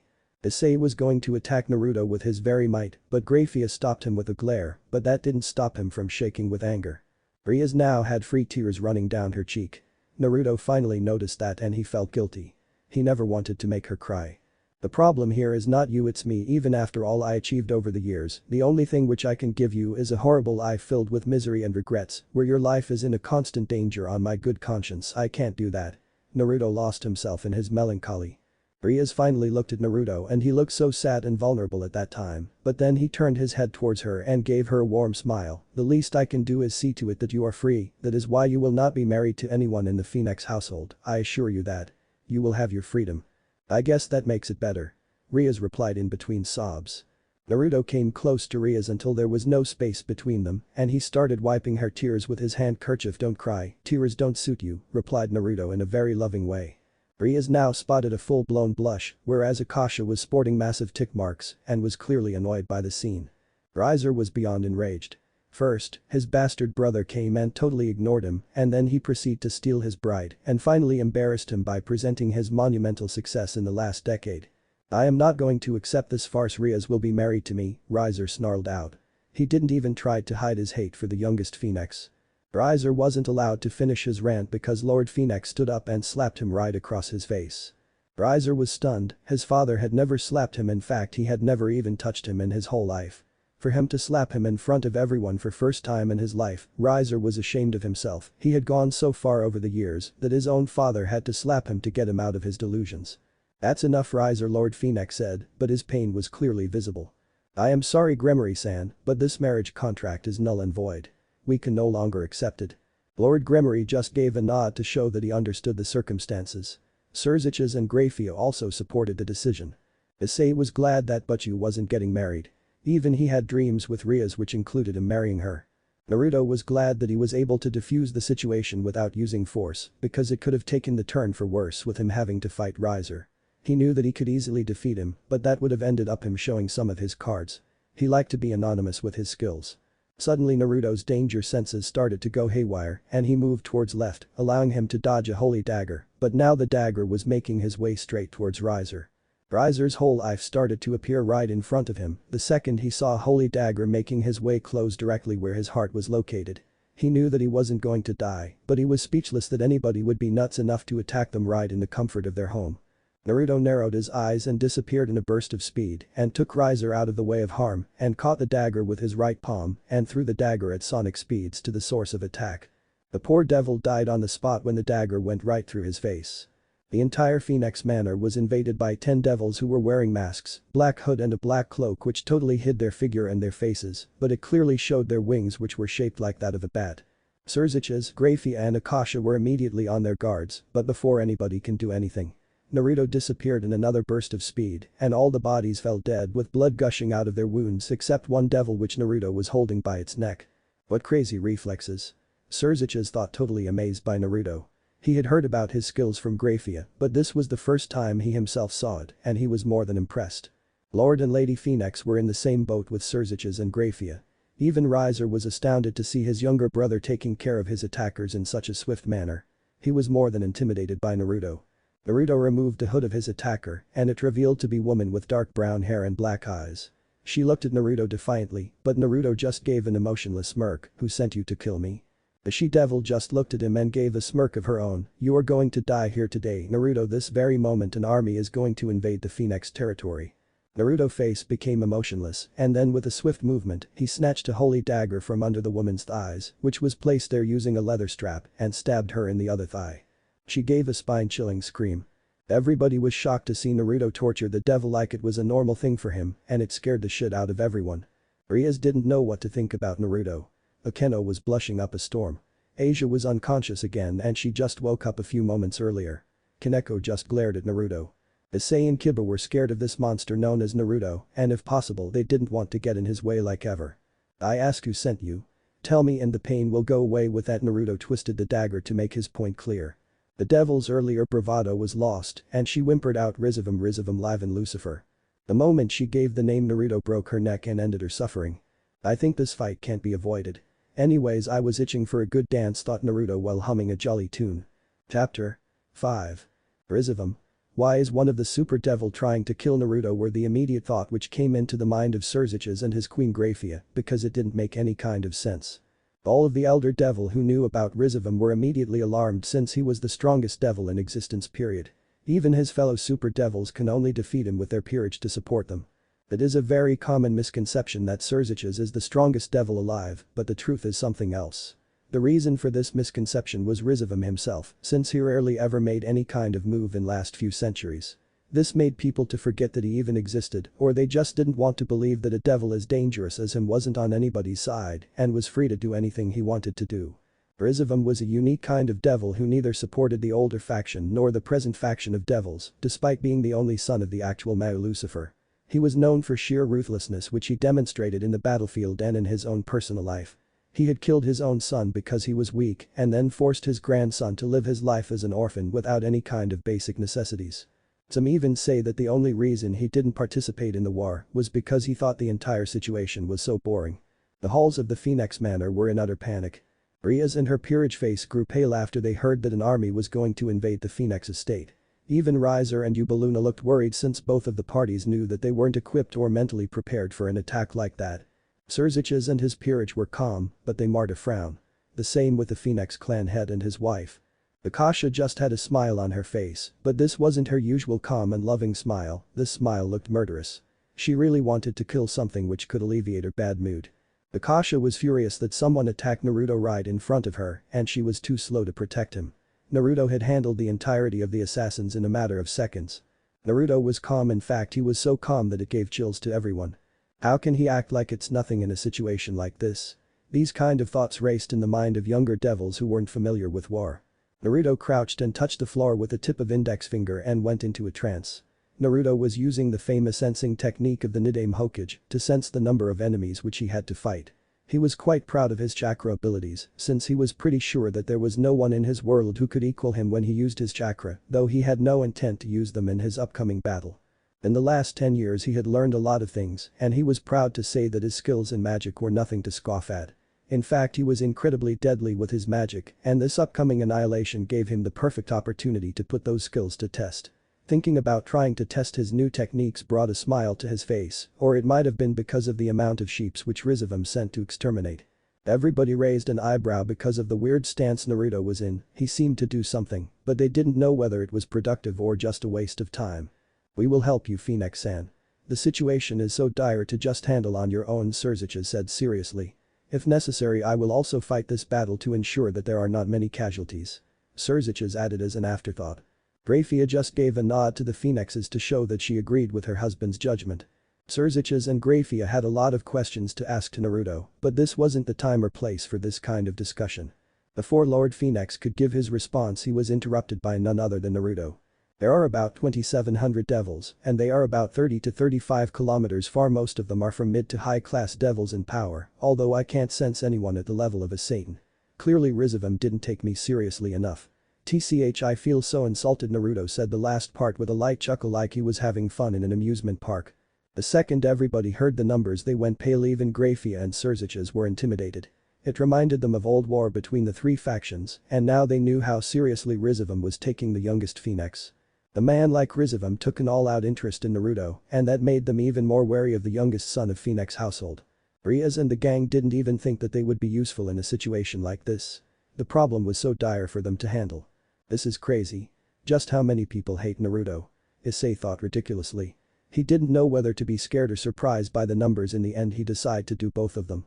Naruto wasn't an average high-class devil. He is a very dangerous person. This attack on his person proved that beyond any kind of doubt. At least that was the case for Surziches. He really needed to have an honest talk with Naruto later, since if Naruto survived he will easily be the hottest property in the underworld, and if trained properly, he will be an invaluable Satan in these coming times. Naruto made a grateful face and turned toward Surziches. I really appreciate your help, but it's not necessary, me and my queen can easily handle it. Akasha just nodded back to Naruto to show that she understood him. Rizer was furious. He came stomping the dirt beneath him. Are you crazy? We can't handle this alone, we will need all the help which we can get. We might have had our differences, but we can't let these things destroy our house. Naruto gritted his teeth but calmed himself. Trust me. After this is over everybody will look at the Phenex house differently. The question here is whether you will trust me or some outsider. Rizer. Naruto screamed the last part out. Rizer was just dumbfounded, but he got his wits. You have a plan, don't you? Tell me what I have to do. Replied Rizer earnestly. Despite his general attitude, he loved his family and to protect it, he wouldn't even mind if he had to cooperate with Naruto. Lord and Lady Phenex were glad that their sons found at least some kind of common ground between them. They just wished that it would have happened sooner instead of a time like these. Naruto took some seals from his pocket. Take these and paste them at the four corners of the house. It will create a barrier which can't be breached and make your queen gather the elderly and other people who can't fight and proceed to take them to the shelters. Rizer gave a nod and disappeared with his queen. No matter what, I can't just leave you alone on my good conscience. I will be coming with you for this battle whether you need it or not. Surziches replied sternly. He wasn't going to budge on that. It was his responsibility to make sure that young devils didn't lose their lives pointlessly. Even Lord and Lady Gremory gave a curt nod to the Phenex heads, which clearly said that they were going to help no matter what. Naruto just rubbed his temple to show his discomfort. Whatever, just don't slow me down, Lucifer-san. Surziches just gave a smile because he was glad that now Naruto wasn't going to reject the help. Naruto went towards Akasha and placed his hands on her right shoulder and disappeared in a flash of yellow like he wasn't even there to begin with. What the hell was that? Everybody thought simultaneously. He is already there, we must go there immediately, Grafia stated frantically. Surziches gave a curt nod and looked towards Riaz. You will also be coming with us. You must learn what a war is. Naruto was right, you have been too much sheltered for your own good. Riaz gave a determined stare. My peerage will also accompany me. That's fine. A second later a giant magic circle covered the halls of Phenex halls and the entirety of the devils disappeared from the Phenex mansion. This team include war veterans like Crimson Satan and his peerage, the elders of respective clan, and the novice Gremory Riaz and her peerage. Meanwhile, that is one big army of devils, Naruto. Akasha responded with her murderous smile. The big army of devils were only few miles away. The sight of this big an army would have been quite intimidating for even an experienced war veteran, but not for Naruto. For him it was nothing. He had seen so much in the past few years that even an army just gave him shot of excitement and thrill. There was just so many ways he could annihilate them. Oh. The possibilities. Suddenly Akasha's eyes narrowed. Naruto. They are here, the Lucifer's party is here to help us. The moment Akasha voiced their arrival, a light invaded Naruto's sights and Surziches and his group finally arrived to assist them. The moment Surziches and his group watched an army standing before them, well, let's just say they were shocked. Riaz didn't even know what to do in a situation as dire as this. I will get killed, there is no way I can survive this, Issei thought frantically. The rest of the members were also going through the same line of thought. The elders among this group just braced themselves for an inevitable battle to death. I have already called the rest of my peerage to assist, but it's going to take some time, we will have to hold the fort until they arrive. Surziches stated with some worry. He was one of the strongest devils, but it had been ages since he fought like a battle like this. Naruto just shook his head. This battle will be over before they arrive, I will make sure of that. But that said, Naruto started releasing a massive amount of magic in the air. Myoku no Jimon, the gate of Phoenix wings. A massive ring of fire made its appearance in the sky, and then giant pillars of light came out of this fire ring to form a barrier created from an obelisk and many planks, combining to form a sort of lampshade, resembling folding wings and a crude bird's head body. This barrier engulfed the entire army like a bunch of sheep who were waiting to be slaughtered. What an amazing large-scale barrier magic. If I am correct, the technique which he used right now was the Keto, demon arts, but how could he know that I thought it was extinct? Crazyrajat watched the barrier being totally amazed by the sheer scale of the magic. In the meantime, Captain, I can sense a large amount of magic being used right in front of us, a foot soldier said hastily with worry etched in his voice. Before the captain could reply or command anything, a giant phoenix-like transparent barrier engulfed the entirety of the army. The only thing which he could say was, "What the hell is this?" The army commander knew that he had to kill a boy named Naruto, but what he was never told was what the said boy was capable of. The only thing which his leader told him was that the target was a high priority and gave him an army so that he could succeed in this endeavor. He thought that this would be over in minutes with an army like that to command, but now he was doubting himself, but there was no way he was going to falter here. "Prepare yourself for the battle," the commander screamed out. All the devils went into their guard to take down their enemy in any kind of manner possible. But Crazyrajat's group, they were still reeling from the shock of the earlier technique demonstrated by the youngest phoenix. Riaz didn't even know what to say. She was amazed by how someone could be so calm and collected in the face of an army. She knew that even though the barrier was beyond impressive, this would only stop the army. It will take much more to take care of the said army. Lord and Lady Phoenix were even more amazed by their son's progress. Till now they had only heard about his skills from Graphia, but watching it in action was an entirely different scenario. Lord and Lady Gremory just stood there and were thinking maybe it would be better to have at least some sort of correspondence between Naruto and the Gremory family in the future. "It was a good move, Naruto-san. This will give us some time to strategize and plan our attack," Crazyrajat said calmly. He was glad that for now at least the things were under control. Naruto didn't even bother to hear Crazyrajat and instead made some movements with his arms which opened a small door-like structure, and then he said sternly, "Akasha, go inside the barrier and start taking down as many devils as you can." After a second, complete the task with extreme prejudice, Naruto added as an afterthought. The moment Akasha heard her king's orders, she dashed into the battlefield in speeds which could only been perceived by the likes of Crazyrajat and Graphia. Everyone who were present there had their eyes widened before they could even stop Akasha. She was already within the barrier, her Victorian dress was replaced by an ancient Greek-like armor, and the door closed behind her. "What the hell is wrong with you? You don't just send someone from your peerage to die." Crazyrajat voiced his thought in an enraged manner.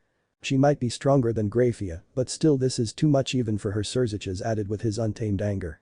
"I just wanted to see what the Queen of the Damned is actually capable of. The things which we often read from books and hearsay are often so exaggerated for me to believe. Heck, according to them every other ancient person is capable of destroying the world. If that's the case, then our world would have been already destroyed," Naruto replied with an eerily calm attitude. He even had the galls to say it in a joking manner.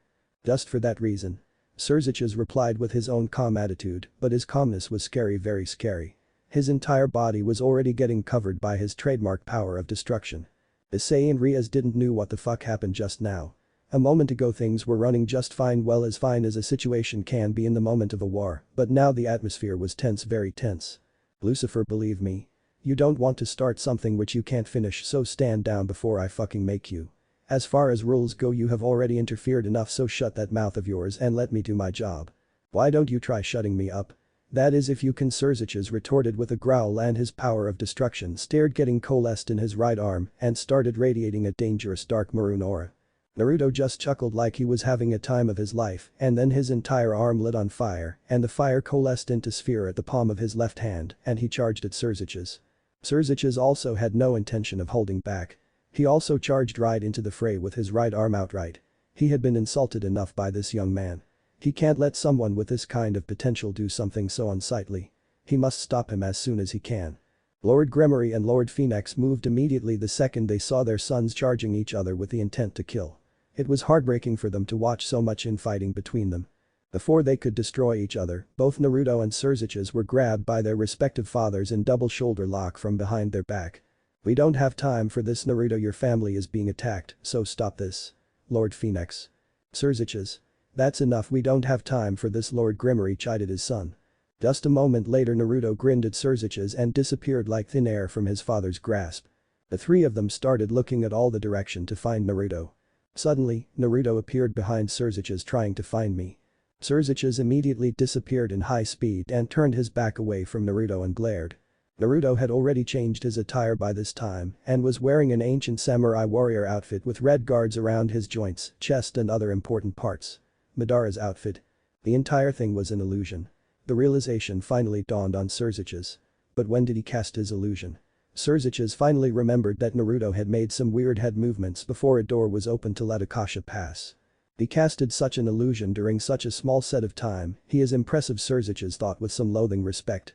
The stance just now was perfect, Lucifer's, and well, I guess that's a Satan for you, but you must realize that I am younger than you, faster than you and far more deadly than you. Naruto lectured Crazyrajat in a cajoling manner like he was talking to a child. Truthfully, it pissed Crazyrajat off. You, Naruto pointed his index finger at Crazyrajat, should never attack an opponent like me head on cause you are not the same as you were years ago. Naruto gave a light chuckle and said, you're rusty. Riaz and the gang were just watching this from as far away as they can because Riaz really didn't want to get in between her brother and Naruto. However, she was kind of turned on from watching Naruto go against her brother.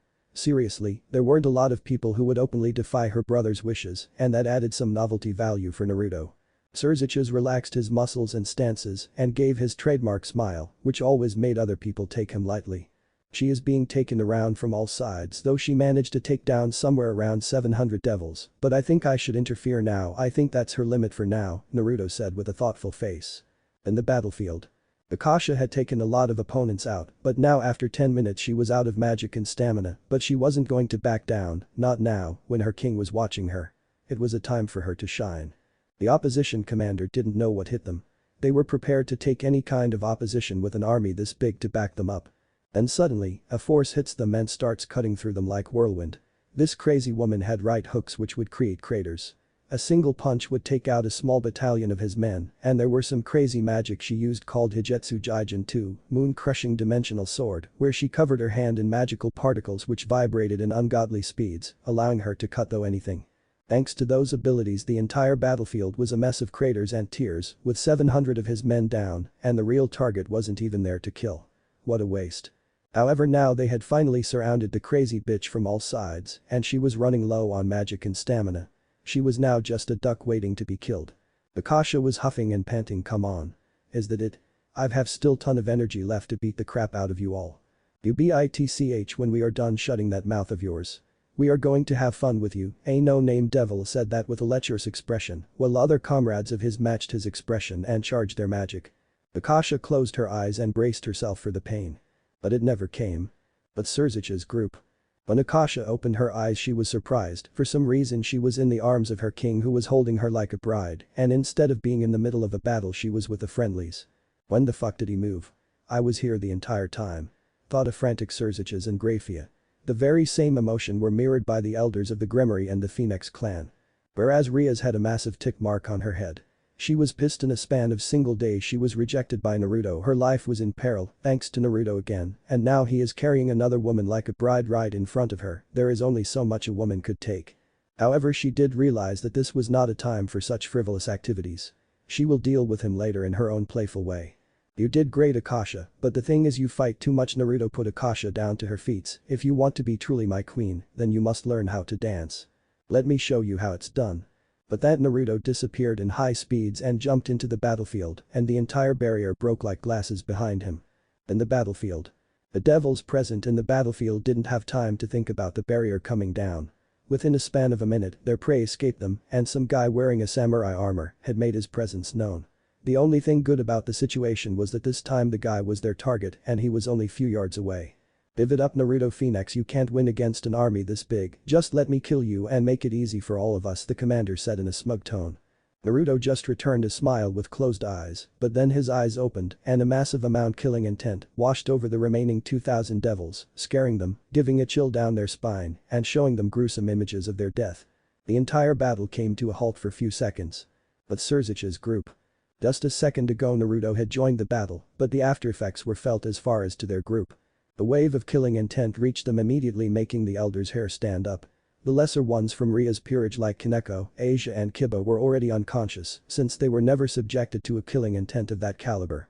Only one who managed to stay conscious from Ria's peerage were Issei, Akeno and Ria's herself. This is nothing like last time. Last time his killing intent wasn't that strong, I saw myself getting killed by him. Thought a wide-eyed Issei who was barely holding on to his sanity. Ria's had her eyes widened. She felt like she couldn't breathe. What is happening? I have never felt fear like this, and I am not even the target for his Kai. Before Riaz could hyperventilate, the comforting hand of her brother landed on her shoulder and said soothingly, "Just breathe, Riaz, just breathe." Surzich's narrowed his eyes and watched far to the battlefield. Naruto was destroying and killing everything within his vicinity with such a surgical precision that it didn't even seem natural. It was as if he could read everybody's move a step earlier, and from here he was not able to see anything properly enough to discern what allowed him to fight, no, dance like that. Lord and Lady Phenex were shocked beyond belief.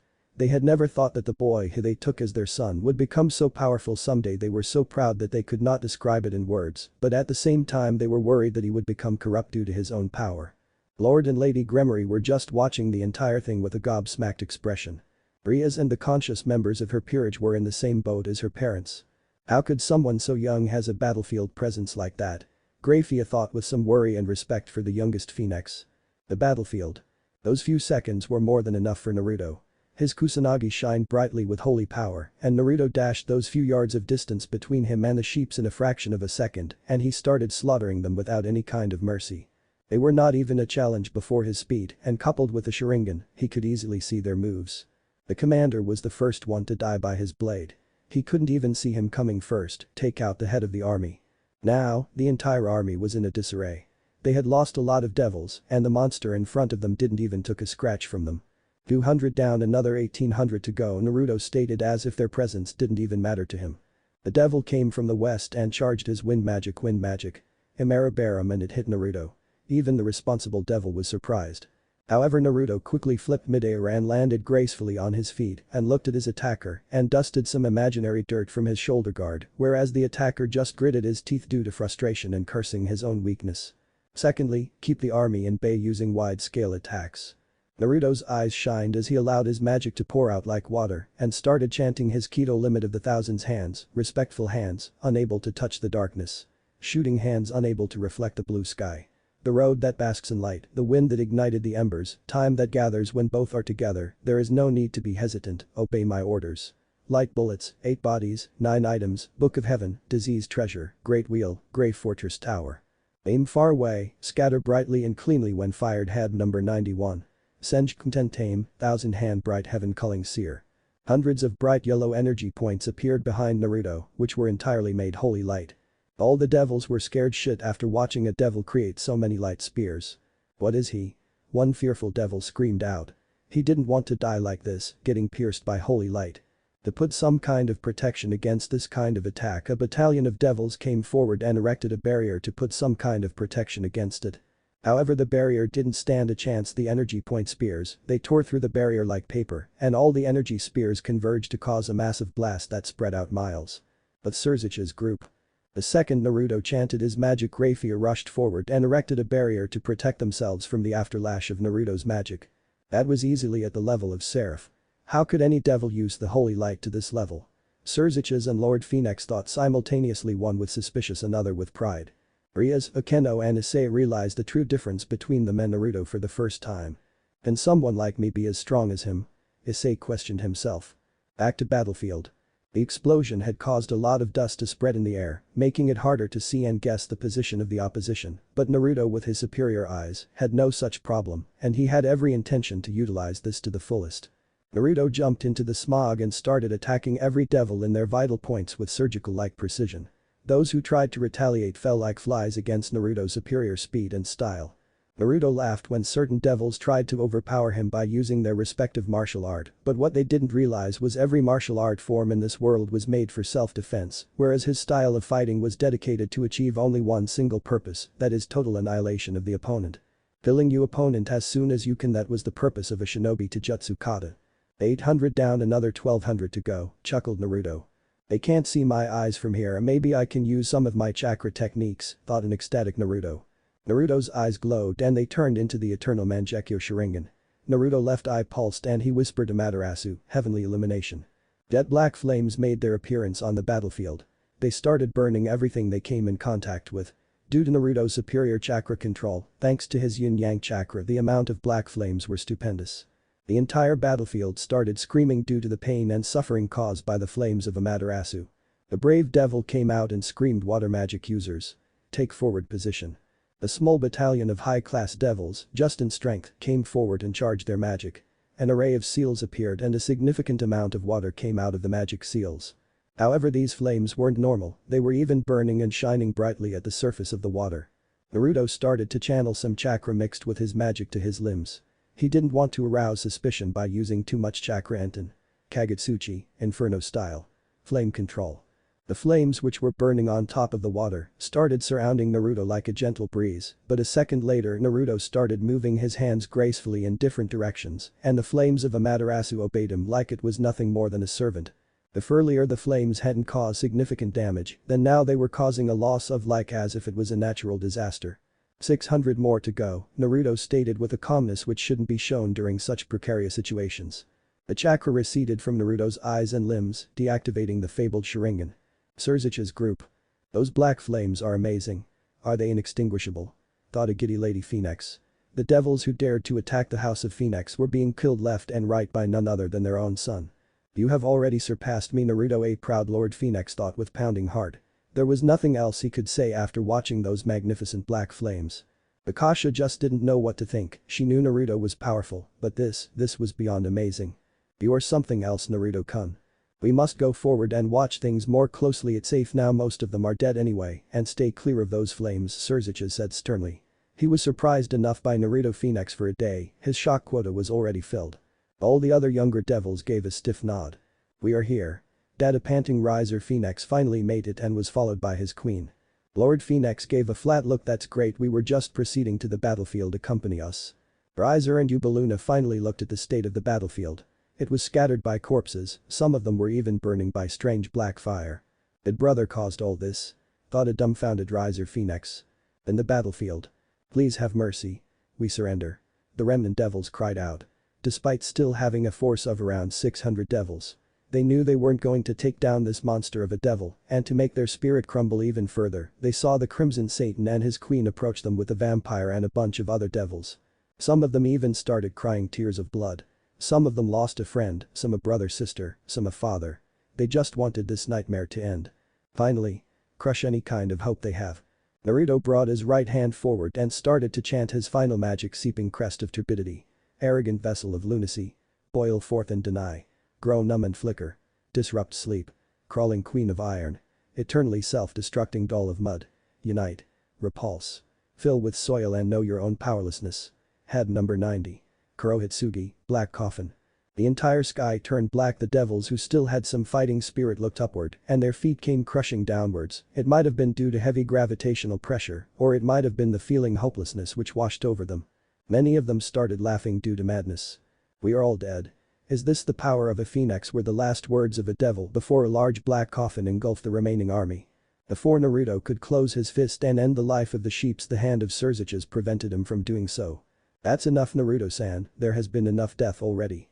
I see no reason to not proceed with my course of action. They attacked my family, endangering everything I love. My parents, brother, the people who gave a no-name devil like me home. Don't stop me when you would have done the same thing, Surzichas, Naruto replied and looked into Surzichas' eyes. When Surzichas saw Naruto's eyes, he was stunned. For the first time he saw someone with so much sadness and pain in them. He was so stunned that he automatically left Naruto's arm. Why someone like you have such eyes? Eyes which have gone through war, eyes which lost everything precious to him. Why? A mournful Surzichas thought.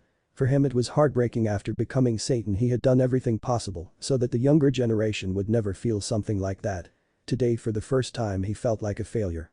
Lord Phenex heard everything from afar and just closed his eyes and said mournfully, "Ended. Naruto-kun." That's all the motivation Naruto needed. With it he finally closed his fists. The said black coffin protruded hundreds of spear-like structure and made a bomb-like sound, finally ending the life of the remaining army. Finally, when the black coffin disappeared into small particles, not even the corpses were left. Finally, it's over. Lord and Lady Gremory said simultaneously with a sad sigh. No, it hasn't. I still need to make a statement that aggression against our family will not be tolerated and will be met with dire consequences, claimed Naruto with a dark aura. His entire body was covered in fire. The fire started coalescing around his arm and finally he sent a beam toward sky. The beam started circling around and started to take the shape of a phoenix, and after few seconds it finally morphed into the crest of the House of Phoenix, but the light show wasn't done. The fire from the tail took the shape of a whirlpool which engulfed the entire body of Phoenix. The head of the phoenix gave a massive screech which was heard miles away in the underworld. Beelzebub Castle. The Duke of Beelzebub had been working on one of his invention just few moments ago, but then he felt massive amount of magic being used. The amount of magic was so large that there was no way that he could ignore it, so he went out to check the matter out. He was worried, the magic which he felt wasn't from any of the Satan, and not just anybody could release that amount of powerful and condensed magic. Only he and his fellow Satan crazyrajats could release that amount of magic into the air. He was moving towards the source of magic as soon as he can. Suddenly a bright light invaded his eyes. He saw a beam of fire moving towards the sky and morphing into a symbol. Finally, he recognized the symbol, and his eyes widened to epic proportions. He whispered, "That's not possible, that symbol." The Duke of Beelzebub was running towards the scene as if his life depended on him. He was worried, he wouldn't admit it, but he was also a tad bit intimidated and afraid. His pride would never allow him to admit such things, but he had heard some terrible things about the symbol which colored the skies as of this moment. Something so terribly unbelievable that he could consider it as nothing but modern myth advertised by some crazy lunatics. In the last few years a myth had spawned about a symbol which had appeared in the dark sky. This symbol was that of a phoenix which was engulfed by a maelstrom originating from its very tail. This very symbol was never openly described, but only whispered as phoenix in the shadow of a maelstrom. It had appeared only once before, if he could trust these rumors, and had managed to cause some stir, but nobody wanted to take it seriously. It can't be, it's just not possible. Nobody can escape from that prison, nobody can. Ajuka thought relentlessly. He just couldn't believe that ludicrous rumor. But that thought Ajuka increased his speed and hoped that he managed to get there in time. In the battlefield. Naruto was just looking up into the sky, admiring his handiwork with melancholy and remembering his past deeds which he wanted to forget and bury deep down, but he knew such a thing was just not possible. These experiences had changed him from a child with unachievable ideals into a man who was capable of harsh decisions, which might seem cruel even to a war veteran, nevertheless they were necessary. The training which he endured from his teachers taught him that. They were the one who helped him to reach his true potential and to turn him into someone who actually analyzed his opponents and took educated decisions instead of just steamrolling everything, and they were also the one who taught him to not rely too much on his luck. Since she was a fickle mistress who always betrayed him when he needed her the most.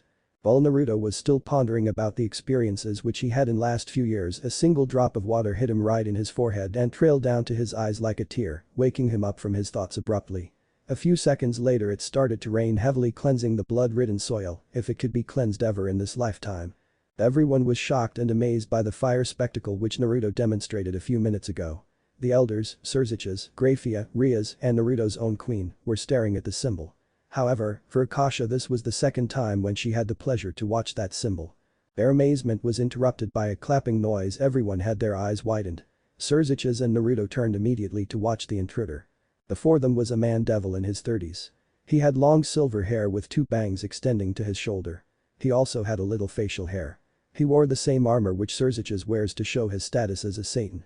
Overall he was someone who would be considered as devilishly handsome by the female population. Bravo. Naruto Phoenix. Bravo. What a magnificent display of power. I am truly impressed. Naruto's eyes widened at first, but then he gave a smirk. He never expected him to make an appearance, he was so glad. Nobody dared to make a move. Crazyrajat just narrowed his eyes and gave a side glare to Rizavam. Rizavam live in Lucifer, Naruto mentioned in a sing-song manner.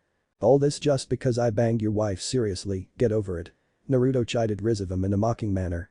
The Grimoires and Phenexes were still reeling from the shock of seeing Rizavam again, but then Naruto made his statement. They fell flat on their faces. Rias and her entire peerage was gaping, they just didn't know how crazy this day was going to get. Akasha had a very dark expression right now. If looks could kill, then Naruto and Rizavam, both of them would have been toast. The Grimoires and the Phenexes moved a safe distance away from the murderous Akasha. They desperately wanted to live. Thank you.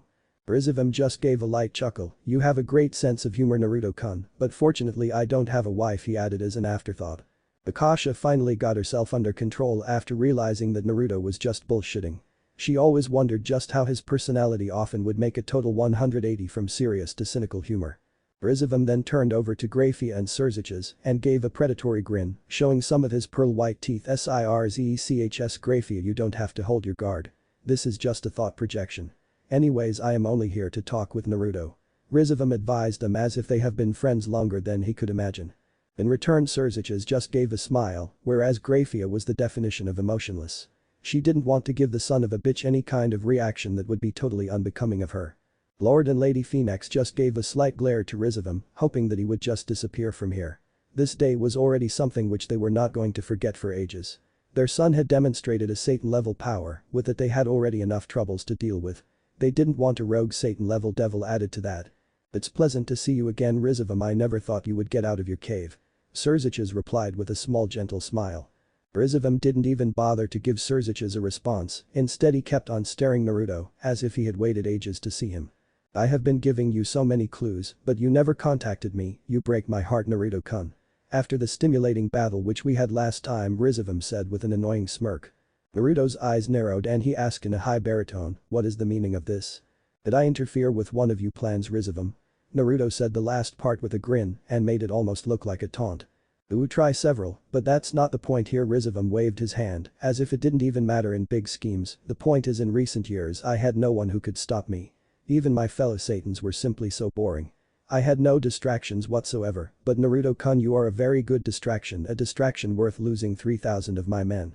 Rizovim had already closed the distance between Naruto and him. Crazyrajat and Grafia were listening to the conversation closely and were analyzing it in lightning speed. They knew that Rizovim knew something about Naruto which they didn't. It was very essential for them to get hold on that data. However now the foreplay is over. If you pry any more in my plans Rizovim left the threat hanging. You will do what? Kill me? Naruto asked with a chuckle. Kill you? I was going to do that anyways eventually Rizovim said in a surprised tone as if he was deeply insulted. Though I don't want to rush it. If you don't stop prying I will burn you. I will burn the heart out of you. Rizovim screamed out. Riaz almost shrieked and Issei was no different he was terrified. Both of them thought the same thing. This devil is insane. Hiba, Akeno and the rest of the peerage tried their best to cover their growing fear. However Asia was failing that spectacularly. Riaz always prided herself to handle tough situations with relative ease, but recent events demonstrated her that just how outclassed was she when compared to Naruto and her brother. Despite being in the same age group she was more than convinced that no one except the Satans could hold a candle to Naruto. She desired that kind of power. In the underworld power was respected the most and she wanted power to protect her and her peerage because a storm was coming and she knew that the Phenexes and the Gremory family were smack in the middle of it. Naruto just gave a frown since he didn't want to show that just how unnerved he was. Rizovim wasn't a normal pedigree of devil. It was not his power which made him dangerous, but instead it was his mind. He was capable of extremely cruel decision if possible, which he demonstrated when he killed his own son and left his grandson to fend for himself. Rizovim did all this just because he was bored. Despite all the maturity and cruelty which Naruto gained, he would never be able to that to his own son, that is if he ever had one. Despite the uneasiness Naruto covered his frown with a smile I must really scare you for you to show yourself in such an unsightly way. I remember that last time you were quite cocky where is all that bravado? Naruto retorted to his presence as he was just a thought projection. Rizovim gave a smirk of course I am scared of you, but at the same time I am so excited. Unlike these people Rizovim waved both his hands pointing towards everyone who were there earlier on the battlefield. I know how to respect someone who managed to escape from the pit you truly are someone who rose from the ashes. Crazyrajat's and Grafia's eyes widened to extreme proportions. He can't be talking about that pit. Could he? Lord and Lady Phenex were also in deep shock. They didn't want to believe that their son was in such a nightmarish place. They didn't want to know what might have happened to him there no one has ever escaped from the pit it was the ultimate prison for supernatural beings, much more dangerous than Cocytus. Since no one has ever escaped from that prison. Naruto's and Crazyrajat's eyes narrowed because they felt someone's presence. Someone has been listening into this conversation. You can come out now. Whoever you are. Everyone turned around to where Naruto and Crazyrajat faced. They were waiting eagerly to let the intruder show his face. A few seconds later Ijuka made his presence known. As soon as everybody saw Ijuka their battle stances relaxed. Naruto just had an emotionless expression, whereas Crazyrajat gave his first genuine smile of the day. Rizovim just grinned long time no see Ijuka-chan. Ijuka just sparred a glance towards Rizovim and then gave his entirety of the attention to Naruto Phenex. He had been listening on the conversation for quite some time now and oh boy. This was a power talk. A battle of words between Satan-level opponents, each trying to get what they want in presence of extremely strong individuals like Akasha and Grafia. Truly, he didn't want to be a part of this, but for the survival of Underworld, it was necessary that they knew about Naruto, because he knew this man was going to have a large amount of influence in the future of Underworld. So, you're the one who escaped from the pit. I could have never imagined that it was someone so young, Ajuka said in a calm voice. You mind telling me how you managed that? Ajuka added as if he was asking for a request, but everybody there knew that it was more of a demand. Issei was getting extremely confused. He didn't had a clue of what was going on. What in hell is the pit? Ajuka gave a glance towards Rias and her peerage, then he gave out a sigh. He just didn't knew what was wrong with Crazyrajat to involve such clueless devlings in a talk like this. Well, they were only watching. At the least they know that they don't belong here. In Greek mythology there is often a discussion of a pit where notorious individuals are sent to put away all their immortal life in a hellish cage. These individuals include devils, angels and even gods. This pit is commonly known as the Tartarus. Rizavam finished the sentence for Ajuka, who in return just gave a glare to the notorious Satan. Now everybody was staring at Naruto. He had the undivided attention of every person who was standing there. Akasha just gave a sigh. She knew that this small detail was going to get out sooner or later. The very reason she decided to join his peerage was because she was present when the events happened. She was right outside that deep pit when a phoenix rose from the ashes. At that very moment she knew that this man was going to do something great and she wanted to be a part of that. Ajuka continued to stare at Naruto, expecting him to answer his earlier question. In fact, everybody was staring at him except his queen. Naruto returned the stare for some time, but eventually gave a coy smile and snickered. A few months back, nobody gave a damn about me, but suddenly now I am Mr. Sex. Everybody wants me. Ajuka just raised his eyebrows, whereas the rest of the entire group just fell flat on their faces. Crazyrajat and Graphia were impassive since they were no use to not getting any answers out of him, whereas Akasha just gave out another sigh and shook her head, which was already facing downwards towards her feet. She sometimes regretted being his queen. Naruto's general cockiness and impassiveness mixed with some cynical humor always pissed other people off. Lord and Lady Phenex didn't react much, but they were impressed that their son wasn't a pushover when it came to handling things through his mouth instead of using fists. Rizavam was watching the entire spectacle with amusement clearly written on his face, but just like every good thing, this small conversation has to end. How sad. And he was having too much fun too. Rizavam coughed a little to shift everybody's attention from Naruto to him. I am really glad that we had this conversation, Naruto-kun. It's sad that I have to leave, but remember this, Naruto-kun, a storm is coming, and if you don't get out of my way.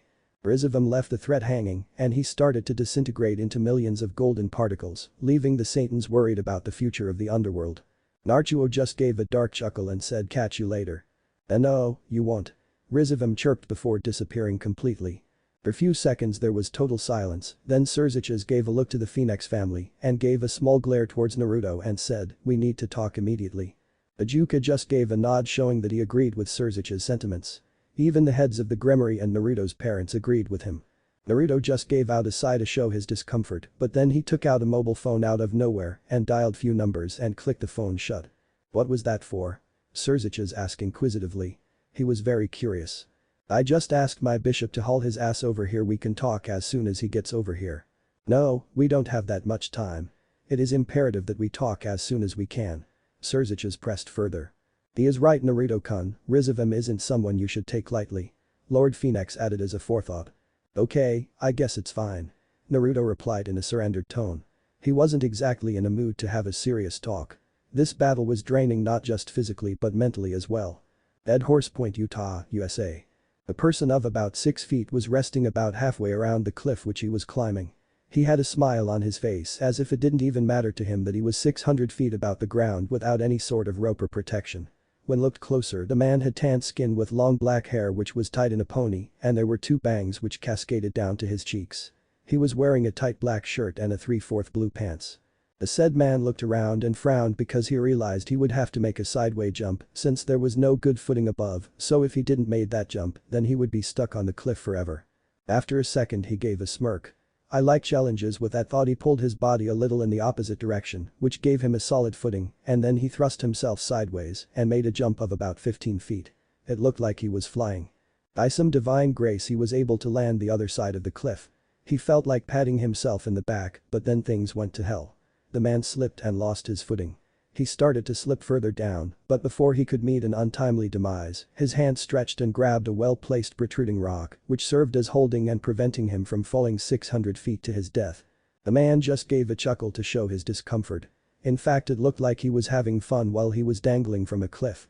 Finally, after few more breathtaking moments later, the said man managed to reach solid ground. He was panting a little because he was tired.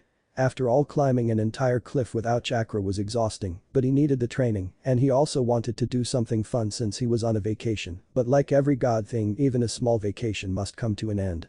He knew that the second he heard sounds of rotor from far off. His suspicions were proven correct the moment he saw a helicopter from the Phenex Consolidated written proudly on its tail, making its way towards him. He just looked at that helicopter curiously when a moment later a man in a suit opened the door of the helicopter and took out a rocket launcher and aimed it right in front of him. The rocket made its way forward and stuck a fraction of a second later, but there was no resultant blast, no nothing. The rocket just stayed there even after the perpetrators were long gone. The fairly handsome guy just gave out a chuckle and sighed. He gave a glance to the said rocket and crouched to remove the tail end of the rocket in a smooth snap. Inside there was a cool pair of sunglasses. He couldn't help but give another chuckle, and he finally wore the piece of spectacles. The sunglasses shined blue, and various information started to appear on the lenses. "Good morning, Mr. Bishop. Your mission, should you choose to accept it, involves the recovery of vital information on the rogue Satan-level devil known as Rizavam Live and Lucifer from the info bank in the Phenex Consolidated and delivering it safely to the Phenex estate. You have 3 hours for the completion of this assignment. This mission is an immediate concern, and the king expects it to be taken care of as soon as possible." A robotic female voice started to explain everything in a monotonous voice. Naruto's voice interrupted the generic female voice as he continued to chide his bishop and Hashirama, "The next time you go on holiday, please be good enough to let me know where you're going. This message will self-destruct in 5 seconds. The record finally stopped. Hashirama just gave a smirk. "If I let you know where I'm going, I won't be on holiday." But that he threw the sunglasses as far as he can, well, the sunglasses promptly caught on fire and soon blasted like a firework. Phenex Mansion. Lord Phenex, Lord Gremory and the 2 Satans including Graphia were at the main hall of the Phenex estate, which was decorated with the most expensive materials present in the underworld, with various tapestries, candles, and chandeliers with sofas made of the most expensive leather. They were waiting on Naruto and his queen Akasha since they went to clean up after the fight as they were covered in blood and sweat. Rias and the rest of the ladies and gentlemen were not included in this conversation since everyone knew that whatever they would be sharing will be privileged information and will be distributed on a strict to no basis. Rias was a little pissed about that, but she understood despite being a high-class devil, she wasn't powerful enough to handle that kind of privileged information. At least not yet. Ajuka was getting a little restless, it had already been an hour since the whole debacle with Rizavam, and he was getting impatient to know what was actually going on. "Whatever you are hiding I will find out, Naruto Phenex," Ajuka thought as a frown marred his face. Soon his patience was rewarded as both Naruto and Akasha made their entrance. Naruto was wearing a black 3-piece suit, whereas Akasha donned the earlier Victorian dress, looking as regal as ever. "Let's not waste any more time with formalities. After all, ladies and gentlemen, time is money." Naruto mentioned that with a small smile, trying to be as polite as he can be. Everybody seemed to agree with his sentiment, and as expected Ajuka was the first to raise his voice. "What do you think about Rizavam as a devil?" "We know all there is to know about him, Ajuka-chan." Surziches immediately interjected. He didn't want to waste his time on such things which he already knew. "Do we?" Akuka asked in a blank stare. Both Surziches and Ajuka locked their eyes for a few seconds, but finally the Crimson Satan relented. Ajuka just gave a nod to continue from where the conversation was halted. Naruto immediately understood and started to speak in a calm tone. "Rizavam is not just a devil, he is a spider. He sits motionless, but that web has 1,000 radiations and he knows well every quiver of each of them. He does little himself. He only plans. But his agents are numerous and splendidly organized. Is there a crime to be done, from a simple black operation to red operation, the word is passed to the professor, the matter is organized and carried out smoothly. His organization is far better than all the Satans combined. Gentlemen, this thing known as Rizavam is the greatest threat to all of the 3 factions. There is simply no denying that fact.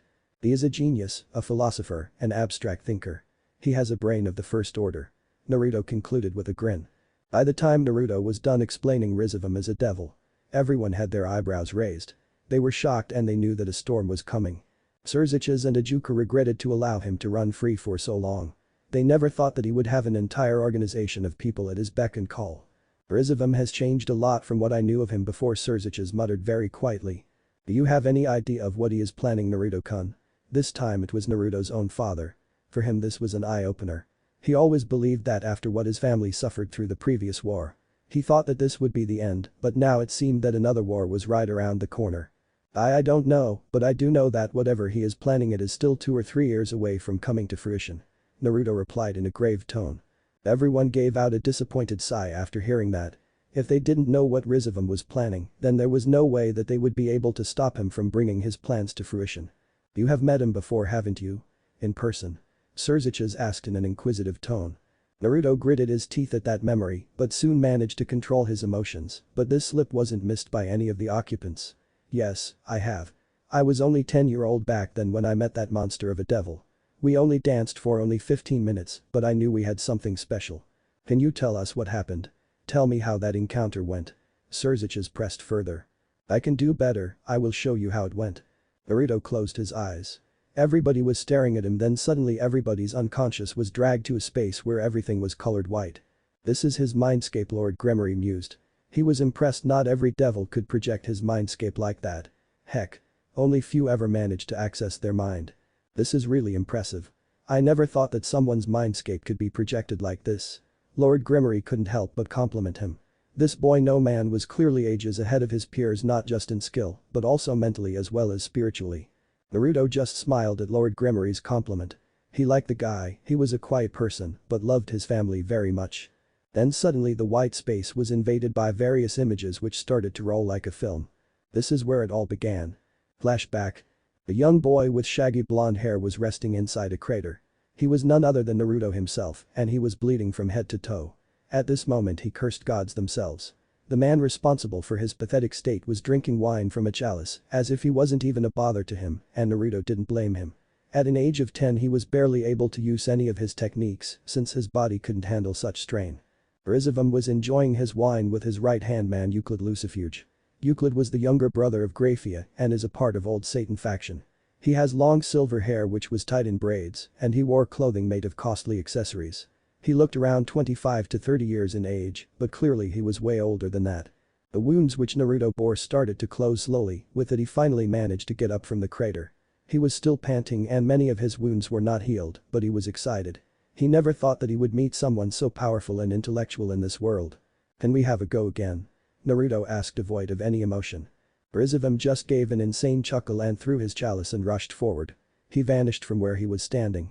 Naruto managed to see the incoming attack but was not able to dodge it, thanks to that he managed to fly a good 20 yards before his back hit a tree. Naruto's eyes glazed over and he was going into unconsciousness. I refuse to go like this. I refuse. Ah, yes, I was wondering what would break first. Rizavum vanished again and appeared right in front of Naruto and lifted him high above his head using both hands. Your spirit or your body. With that, Rizavum brought Naruto's body down to his knee in a swift motion which dislocated Naruto's spine with a thwack. Naruto's eyes widened with pain, but he refused to scream and give any kind of satisfaction to the rogue Satan. I guess I finally have my answer to that. Rizavum snickered. Master, he might pose a threat in future, maybe we should get rid of him. Euclid mentioned in a very serious tone because this was the first time he saw someone so young able to stop his master for more than 10 minutes. Even high-class devil are not able to achieve this feat. Don't talk such nonsense, Euclid, I would rather have him sent to the pit. Rizavum chided in a friendly manner. Euclid immediately went tense and he couldn't help but question his master for this decision. Master Rizavum, wouldn't it be just better to kill him? Rizavum gave the look to Euclid as if he was deeply insulted by his own servant. Euclid, I think that death is so definite, so final, but life has a lot of possibilities. In fact, it has infinite possibilities. I would like to see what this boy does with it. Do you think he will conquer this prison? Rizavum just gave a knowing smile. Yes, the phoenix shall rise. Flashback ends. Everyone who saw the truth of this confrontation had their body frozen with a chill due to sheer brutality shown by Rizavum. This devil was something else. Now thanks to him, Naruto was also something different from the average devil. Akasha's eyes shimmered due to unshed tears. She refused to cry when her Naruto didn't even shed a tear in such an incident. She refused to show weakness.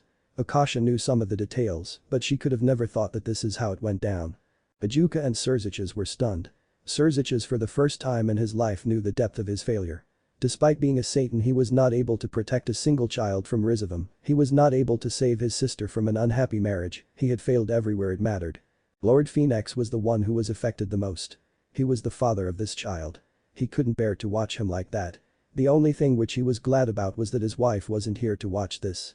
Ajuka just pressed the shoulder of his longtime friend gently with his hands to give him some kind of support, but the questions weren't over. He still needed answer to one of his main question. How did you escape from Tartarus? With that he dropped the bomb. What if Sharingan Naruto Phenex High School DxD end here, and thanks for watching my video till the end.